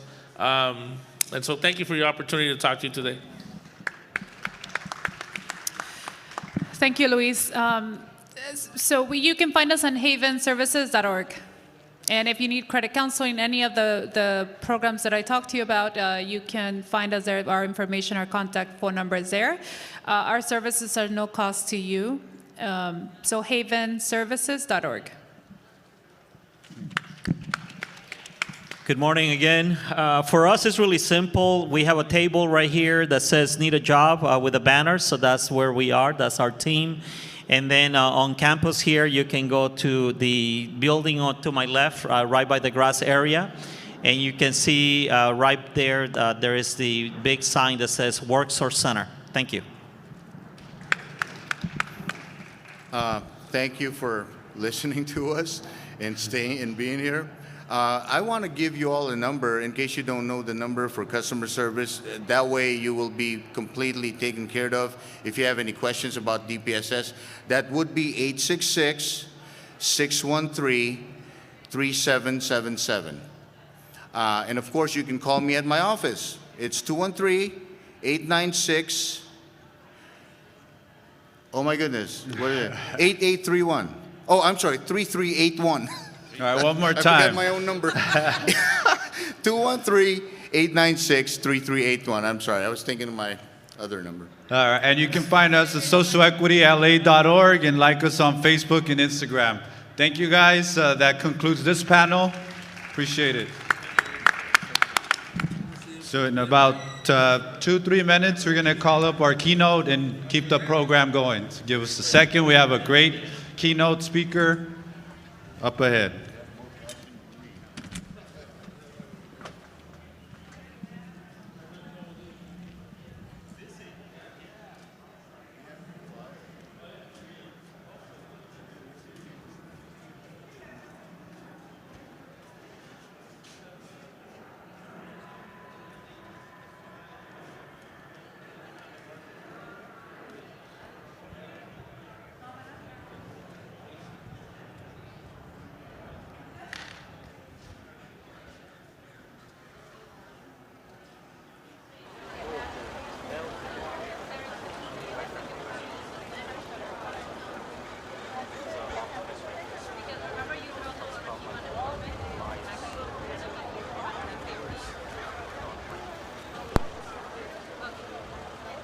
All right. What's up, guys? Thanks for joining in and watching this presentation from Social Equity LA. We are at the job fair, the Social Justice and Job Fair, first annual, put on by Social Equity LA, Collective Strategies. And we are waiting for our keynote speaker, and I don't know who it is, so it's going to be a surprise. As folks are here getting it together, trying to get some work. Lots of good information. And of course, Luis Rivera and company do amazing work, Social Equity LA and Collective Strategies. We worked with them a couple of times on State of Cannabis. And always enjoy working with these guys because they do amazing work in the community, trying to get folks the equity and the justice they deserve. So we are just waiting for the keynote, and then we will be done for the day. So thanks for joining in. We'll see you in a minute.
party tonight? Yeah.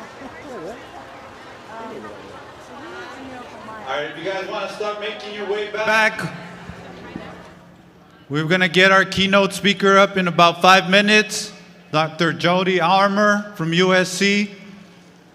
Please come on over, those of you guys that want to be part of this.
Hello, everyone.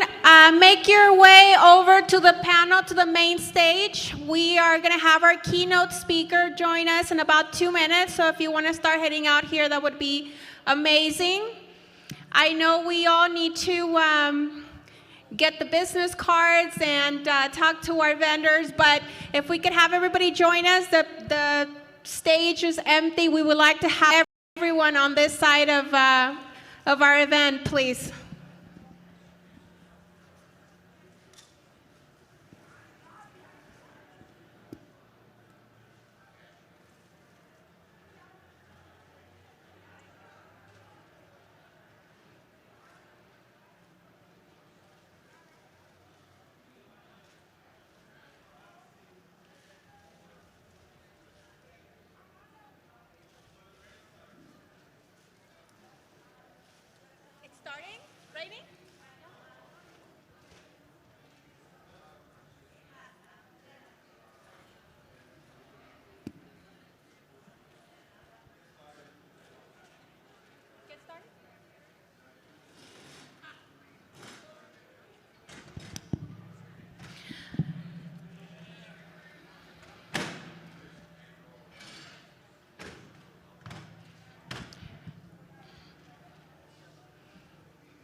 Okay, everyone, I'd like to introduce our keynote speaker for this event,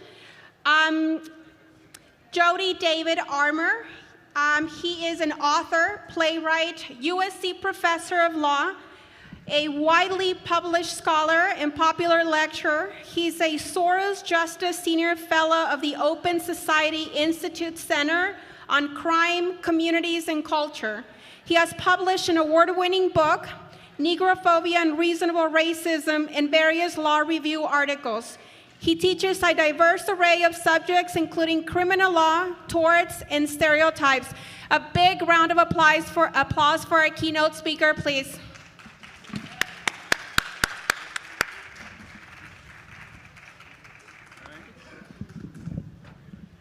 Thank you. It's good to be able to talk to you this morning about healing in our communities. Healing in our communities when we're talking about the criminal justice system in particular and the war on drugs and how it's ravaged our community and how we can heal in the face of the war on drugs and the really unconscionable impact it's had on our community. I'm going to start with how I became familiarized with the war on drugs. My experience with the war on drugs. It started when I was 8 years old. Yeah, I feel you. Get out of the raindrops. There's plenty of shade over here by the stage. Come on over and get a first-hand witness to this great speech. And stay dry. All right, I want to start by talking about family separation. Let's start by talking about family separation, my own experience with family separation. My experience with family separation started when I was 8 years old. My old man was thrown down on the floor by a phalanx of cops and arrested for possession and sale of marijuana. Family separation didn't just start at the border. It's horrible what's going on at the border. It's been going on in America for 30, 40, 50 years. It's called mass incarceration. It's what happens every time they lock up a parent with a family. 8 brothers and sisters and I were all of a sudden without a dad, without a breadwinner. We went from a decently middle class standard of living to crumbs and roaches and rats overnight. Right? That's family separation. That's the American criminal justice system.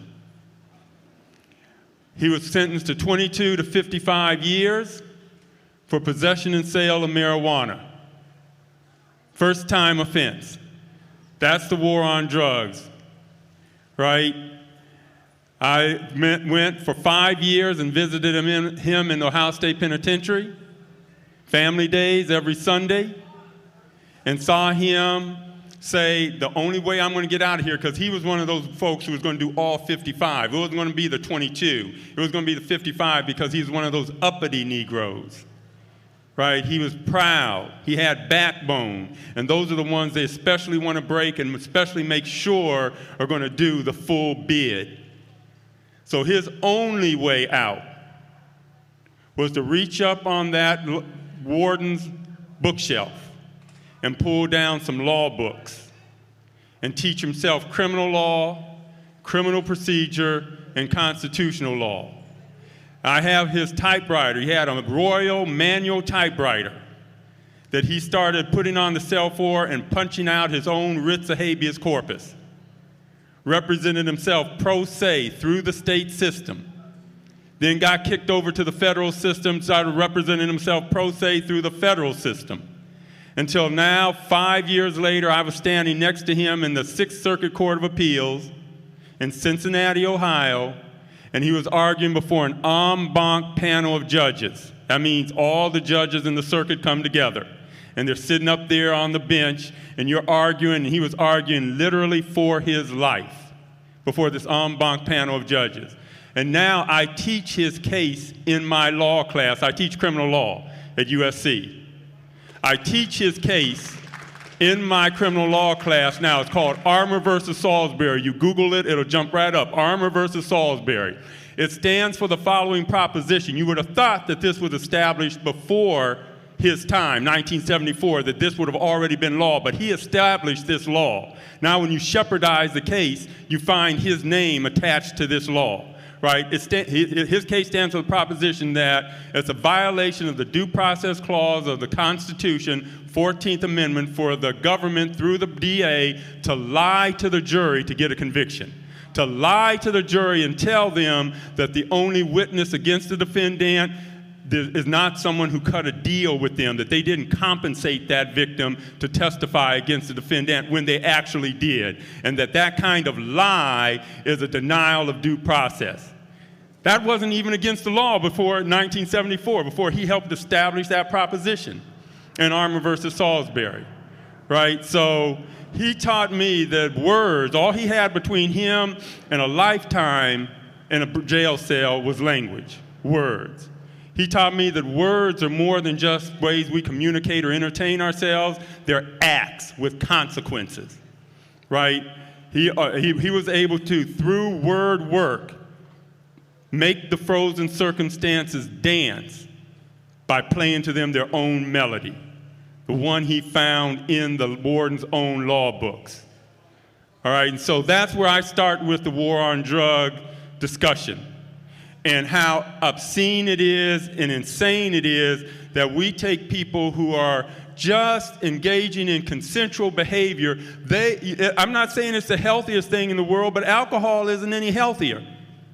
All right? I teach tort law. That's the courses I teach. In tort law, we study accident law, right? We have 50,000 deaths a year, roughly, from automobiles. Half of those accidents are alcohol related. We lose 25,000 people a year behind the wheel on just alcohol. But nobody's running around saying we need to outlaw alcohol. You know why? Because we tried that once. We did that once. We put prohibition in the Constitution. That's how much we're going to crack down on alcohol. It was a scourge, right? We put it in the Constitution. And that's where, you heard of drive-by shootings?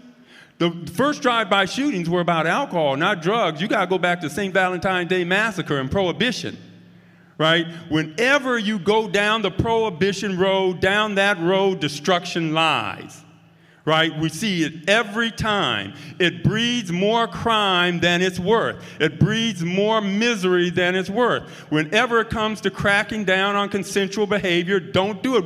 We can't seem to learn that lesson. When I first started teaching criminal law at USC in '95, as another example of how insane it is to crack down on consensual behavior, I had to teach all my law students in 95, 96, 97, 98, 99, 2000, 2001, 2002, all the way up to 2003. Here's what I taught my criminal law students. It was constitutional for the government to step in and see two people exchanging same-sex intimacy and lock them up, condemn them as felons, and send them away for 5 to 10 years. That was the law up until 2003 under Bowers Hardwick. And then along comes Lawrence, Texas, and says, no, that you can't continue to do that. Now we look back just 10 or 15 years, and that seems insane, doesn't it? The idea that you can lock up people for 10, 15 years in a cage for exchanging same-sex intimacy, right? But that's what we used to do because we thought we could come in and criminalize consensual behavior. Whenever you criminalize consensual behavior, you wind up regretting it, whether it was prohibition, whether it was LGBTQ rights up until Lawrence v. Texas, or anything that we're talking about now. And so that was a huge moral shift, a huge shift in our moral framework and moral compass that happened in that LGBTQ context. The next biggest moral shift I've seen happen in our moral compass, you had somebody talking earlier today, Rachel Rossi, right? She's running for the DA's office here in LA. Yes, Rachel Rossi. She is running as a progressive prosecutor, along with George Gascon, against Jackie Lacey. Now, you want to see the next biggest shift in our moral compass that I've seen in my professional life? It's this one, right? For the last 25 years that I've been teaching, I used to, in the 90s and aughts, stand up on tables like this and holler about mass incarceration. Mass incarceration is a horrible thing. People used to say, talk to the hand. Talk to the hand, don't want to hear it. Because they did not see mass incarceration as a civil rights issue, as a social justice issue. They saw it as an issue of bad people making bad choices, period. They just didn't see it as a social justice issue. And so, or certainly not a civil rights issue. Now, I had Larry Krasner come out here from Philadelphia for the last couple years. He was just elected as the DA to Philadelphia. This is how big the change has been. Larry Krasner sits down, talks to my students. He ran as for the top office in DA to be the top cop. That's the head DA in Philadelphia. He'd never prosecuted a case in his life, only been a public defender and a defense attorney his entire life, and ran on the following platform: end cash bail, address police misconduct, end racialized mass incarceration. That was his platform. He got 75% of the people, the voters in Philadelphia, to cast a ballot for him with that platform. That was unthinkable 5 years ago. I would have bet my house on that not happening 5 years ago. That is the shift in the Overton window. That's the enormous overhaul in our moral framework that has occurred in the last 3, 4, 5 years. Right? Chesa Boudin up in San Francisco, another public defender who's now the top cop up there, just took the head DA's position up there. And now Jackie Lacey's on the run down here, right? She's on the run for her life because she knows that she's been a regressive, not progressive prosecutor. Here's how she made her stripes. Here's how she earned her bones as a DA.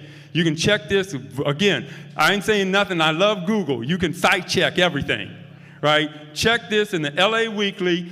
She prosecuted an 18-year-old black boy for going in an unoccupied car in a Target's parking lot right around the corner from where I live in View Park on La Cienega.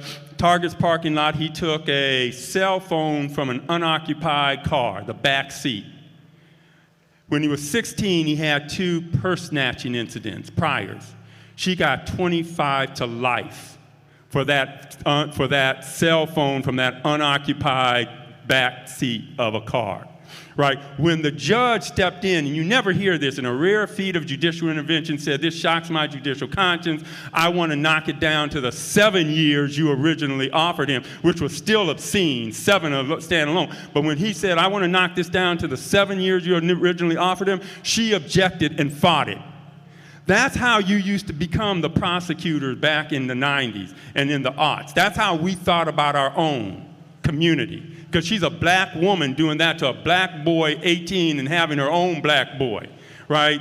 It ain't about a politics of pigmentation. All skin folk ain't kinfolk, right? And that has to be real clear when it comes to this divide, right? And so that's how she became the head DA, but times have changed. Times are a-changing, and that's because our moral framework is changing. And give you one example of how this moral framework has changed. One other example in popular culture. How many people have heard of Chris Rock? All right, very popular comedian, entertainer. You want to know how he earned his stripes? The stand-up routine that launched his comedic career? Go back and check out Bring the Pain, where he goes back and forth in front of a black audience, an all-black audience. He walks back and forth in front of the stage and says, it's like a civil war going on in black America, and there's 2 sides. There's black people, and there's N-words. And he doesn't say N-words. And N-words have got to go. He says, I love black people, but I hate N-words. Boy, I wish they'd let me join the Ku Klux Klan. Shit, I do a drive-by from here to Brooklyn, right? And he goes on like that for 45 minutes. And what's his core definition of an N-word? A black person who's done a crime. That's his core definition. A black person who's done a crime. By that definition, and I just put this in an article, and the editor said, "Professor, this seems hyperbolic. We need a pinpoint site on this. You sure?" We got him the pinpoint site. Up to 90% of the young black males in some of these neighborhoods around us here are going to wind up in jail, on probation, or on parole at some point in their lives. So by his definition, the up to 90% of our own youth are N-words. And the audience, when you check them out, listening to that routine, they're rolling in the aisles laughing, amening, humming. Because that's how we were thinking about these issues back in the 90s and the early and in the aughts. But our moral framework has shifted. It's starting to shift. We're starting to see that that way of talking about our own youth is obscene, it's obtuse, and it's hurtful. And we have to change how we think fundamentally about not only low-level nonviolent drug offenders, because those are the easy ones. I hate to say it, but I'm going to say it. They're not the ones like my dad, right? Michelle Alexander did a very important book, The New Jim Crow, right, in which she said mass incarceration is a civil rights issue like the old Jim Crow. It's the new Jim Crow. She had one big mistake, though, at the heart of her book, and that's why my new book that's coming out in a couple months called, you know what it's called, In Theory. N-word, I'm not going to use the, I said I wasn't going to use the N-word today. I've told myself, but it's a blood-soaked epithet that sometimes we have to use to point out how vicious it is that we've been to one another, using that kind of language to otherize, monsterize one another, right? But my book is titled N-word Theory, it's N-I-G-G-A Theory, race, language, unequal justice in the law. And what I point out in that book is that Michelle Alexander, well-intentioned, was fundamentally mistaken in one key point in her book. She says that the way we went from 300,000 incarcerated people in 1980 to 2.2 million by the mid-aughts is by arresting a lot of low-level nonviolent drug offenders. That's what she says over and over. But John Pfaff has pointed out, from law and economics prof from Fordham Law School, that when you look at the state system, and 87% of prisoners are in the state system, only 5 to 6% of them are in there for low-level nonviolent drug offenders. Tops. When I take my students up to San Quentin, I don't see any low-level nonviolent drug offenders. None. I'm not talking about a few. None. Because they're not there. That's not the problem. The problem isn't low-level nonviolent drug offenders. Most of the folks who are in prison are there for violent or serious offenses. That's just the reality. And if we want to make deep cuts in mass incarceration, we're going to have to come up with a moral framework that finds a way to feel and show compassion for violent and serious offenders. That's just the reality. And unless we can do that, we need to stop talking about decarceration and stop talking about we're about making deep cuts in mass incarceration, because then we're really not.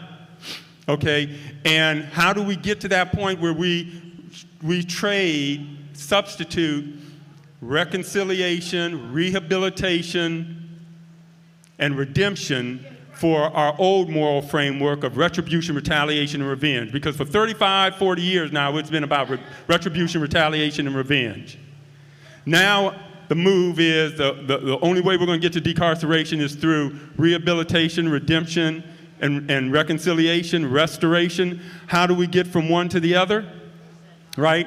Well, we already do it. For one thing, I'm not talking about revolutionary morality. Actually, I am. It's revolutionary in a lot of ways, but it's not unfamiliar. Every Sunday morning, people sit down in their churches and they hear about redemption, rehabilitation, restoration, reconciliation. They hear about a guy named Paul. Who was Paul? Before he became Paul, he was Saul. What was Saul on the road to Damascus to do? To kill some more innocent Christians. He was a serial murderer. Go back and check the book. Like I said, don't take anything I'm saying as gospel. Look at the book. He was going back to kill some more innocent men, women, and children for no other reason than they were Christians. Right? And if he'd gotten the fate that we now think that violent offenders need, like the death penalty, we wouldn't even have a New Testament. He's the one who went around and collected John and Luke and Matthew and everybody else. So that's the moral framework many of us adopt on Sunday mornings. It's about reconciliation, redemption, and restoration. Then Monday through Saturday, we go right back to retribution, retaliation, and revenge. Right? And then Sunday, we're in there talking about, restoration and redemption. We got to be consistent, especially if we're going to do something about mass incarceration. So how's that play out for me? How's it played out for me when I take my students to San Quentin, for example? We sit down with lifers, folks without parole, which is obscene, too, the number of lifers we have in this country. But we sit down with lifers, right, and mothers of murder victims, and my students for a day. All right, and here's how our No More Tears, it's called No More Tears, the program. Here's how it goes. Some of the mothers of murder victims will stand up and they'll show pictures of their loved ones who have been killed. And they'll talk about how it tore up the family to lose this person, how it ripped them apart, the consequences, how devastating they were. And they'll pass the picture around the room, and we'll all look at that loved one, that dearly departed. And then they'll sit down. And then one of the prisoners will stand up, or two or three, depends on how many we have, who are going to speak that particular occasion. And let's say he has 10 minutes. He'll spend the first 5 minutes talking about his victim. You say, this is the person whose life I took. Here's the family I devastated through taking this life. All right? Any pictures he has, he'll pass around. Any newspaper accounts, he'll pass around. Then he'll say, but the last 5 minutes, the person who did that act, who killed that person, was a depraved individual. Let me tell you how I became that depraved individual. Let me start with, and a shocking number of them are from foster care, for example. Let me start with the foster home I was put in. Let me start with the car trunks that I was locked in for 4 and 5 hours at a time as discipline, the cigarette burns, the molestation. Let me take you through what I went through to become the person I became, right? And we sit there with that and come to the full recognition that hurt people hurt people. It's not simple victims and victimizers. Victimizers are often victims too, right? And that is the kind of morality I'm talking about we have to get to. That's the change in the moral framework, the change in the moral compass that we're going to have to come to if we're going to really do something about mass incarceration, if we're really going to make that kind of move. And Louise, I may be running out of time now. You let me know. Okay, yeah. So one or two more real quick points. I deal with two issues. One, changing our moral framework. Two, racial profiling, right? Man, I was just, I don't even know where to start with this. A lot of people say, you don't look like a law professor. What are you doing with all that hair on your head? Right? I didn't intend to grow a fro. I used to have a fro back in high school. I went to Lower Merion High School, Kobe Bryant's high school, Kobe. Hey, and you can Google this too. I had the scoring record my senior year, 23 a game, until Kobe came along. He squashed it. I can't even bring it up anymore. It was like 30-something a game. You know, I can't even, it's embarrassing to bring up my piddling 23 now. But, so I had a fro back then because, you know, I went from 6'5" to 6'8". You know, it made me look a little taller on the court. But, you know, I shaved it to look corporate because I'm teaching law professors and it's a hidebound profession, tradition-bound and all the rest. But then I started writing this book I just told you about, Inward Theory, right? And I was on sabbatical, so I didn't have to teach, so I missed 9 months of trips to Hair Architects, the barbershop, right around there. I missed 9 months of trips. And I was just, because, you know, when I go into my writing mode, I go into no air, food, or water. You know, my kids used to run around saying, Dad's writing, cemetery silence, because that's kind of how I write. So, 9 months of missed trips to the barbershop, I go back and start teaching criminal law, still absent-minded thinking about my article, and I overhear students say, it's ironic that Professor Armour teaches criminal law while he looks like a criminal. Right? And I didn't even have a whole lot of hair then. You know, I had a little bit of a, you know, scruffy beard, little bit of hair, you know, just a little fro, and I said, what? Then I went downtown here and spoke to a law firm about commercial transactions. By the time I got back to school, I heard they'd called back and reported to my colleagues that Professor Armour's appearance, I look just like I do now, I just had a little fro and facial hair. Professor Armour's appearance is impertinent and unprofessional. That's when I said, thanks to this thing called tenure means never having to say you're sorry. Tenure means they can't fire you for anything other than a felony. Right? Thanks to this beautiful thing called tenure, I was able to say, grow, baby, grow. You know, I got magic grow, I got, you know, y'all ain't seeing me like I used to be. I used to look like Dumbledore.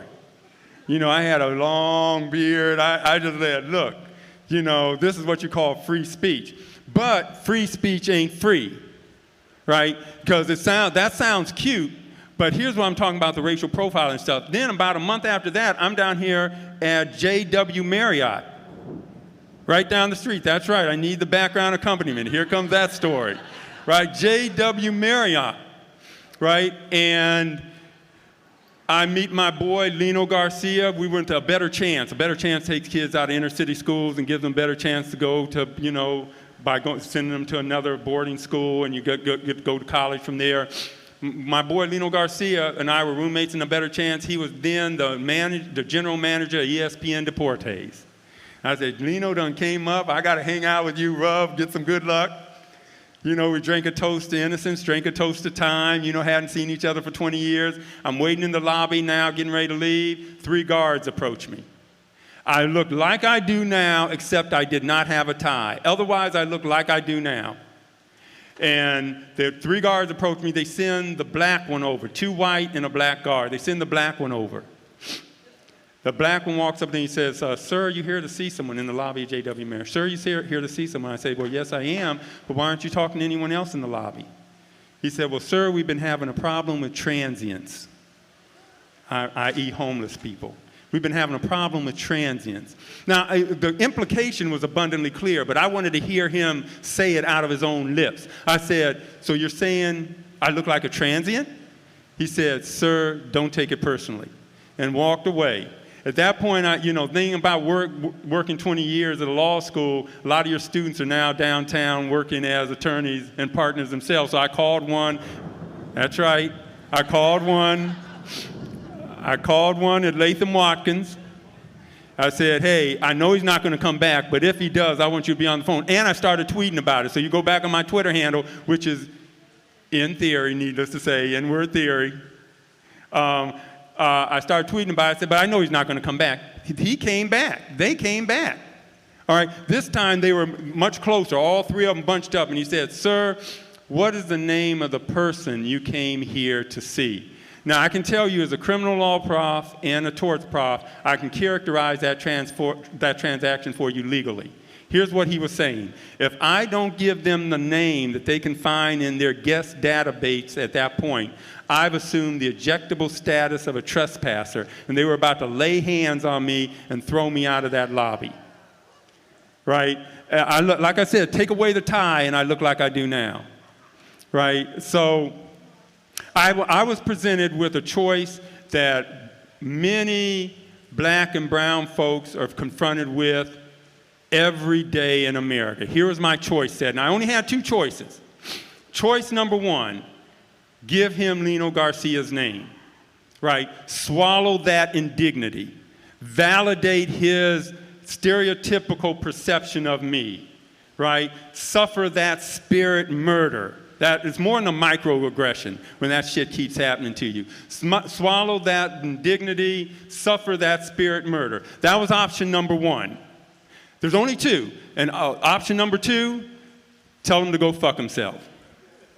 Right? That's option number 2. Those are your only 2 options. Now, either option, with option number 2, I'm going to wind up in the back of a cruiser, right? There's no doubt about what the consequences of that are going to be, and you're going to be hearing about it on the TV. Oh, USC law professor, ABC legal analyst, criminal law professor, they're going to say on top of that, arrested for assault, details at 6 and 11. Right? That's option number 1. Option number 2, swallow the indignity. Pick your poison. Either way, there was going to be indignity. That's the choice we confront as folk of color day in and day out as we walk through public spaces and try to negotiate this, land of the free, so-called, and where equality, equal justice for all reigns supreme. Even going to school recently, I had a police officer pull me over. This is a couple months ago. You can go on my Twitter handle on my way to teach torts. They pulled me over in my car. They only see me from the back. They only see the fro. And the next thing I know, I hear a helicopter. They're bringing in a helicopter because they assume I'm a flight risk. before they come over and they look in the window, finally 15 minutes later, and they see me sitting there with a tie and a shirt on, they say, oops, and didn't even write me a ticket at that point. So that is I call it the black tax. It might as well be the person of color tax. It's the tax that we have to swallow, and a lot of them deny, they don't know about. And I'm going to end on this because, this is Black History Month, right? So I'm going to focus on that, although any member of a socially marginalized group can relate to a lot of what I'm saying about Black history, right? Very often, we have to focus on the burdens of blackness because people don't believe it. These stories I'm telling you, when they do these polls, they'll find that the majority of Americans, like 56%, believe there's no longer any racism in America, right? Consistently, 56, 57, 58%. So we have to talk a lot about the burdens of blackness, at least I do when I go around and talk, right? That's important. That doesn't give it, just the people's social reality that seems so disconnected from the truth gets corrected, right?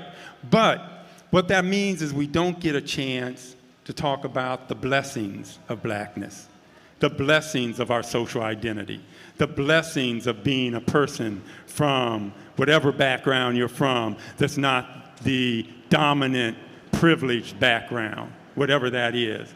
So for me, for example, I'm going to zero in on the blessings of blackness, right? And that's W.B. Du Bois when he talks about dual consciousness, right? That is, if you're a member of a minority group, a socially marginalized group, you have to master two different perspectives. You have to know the dominant perspective because we're navigating in their world. We're trying to get through and negotiate the dominant world. We have to master that perspective and our own community, our own background. We have to be fluent in both perspectives, fluent in both worlds, right? And that fluency in both worlds, that dual perspective is like binocular disparity. You know how binocular disparity works? The fact that we have two eyes that are facing out like this gives us depth perception that you don't have if you're a cyclops. Right? A cyclops doesn't have any depth perception. Right? If you're from a dominant group, you've been ensconced in your own privilege for so long that you have this cyclops perspective on things. But thanks to our dual consciousness, we have binocular disparity, and with binocular disparity comes depth perception. We're able to see around corners. There's never a morning I roll out of bed that I don't feel blessed with blackness, that I'm not proud to be black. It's made me a better author, a better scholar. I'm able to write and see things that they can't see from their cycloptic perspective, right? And so I think we need to also at these times and healing our communities and not just looking at the burdens of our social marginality, but wrapping our arms also around the blessings and seeing that it's our strength. It's not just our weakness, it's our strength. And if we can harness that strength, it can make us even stronger and better than others. Thank you.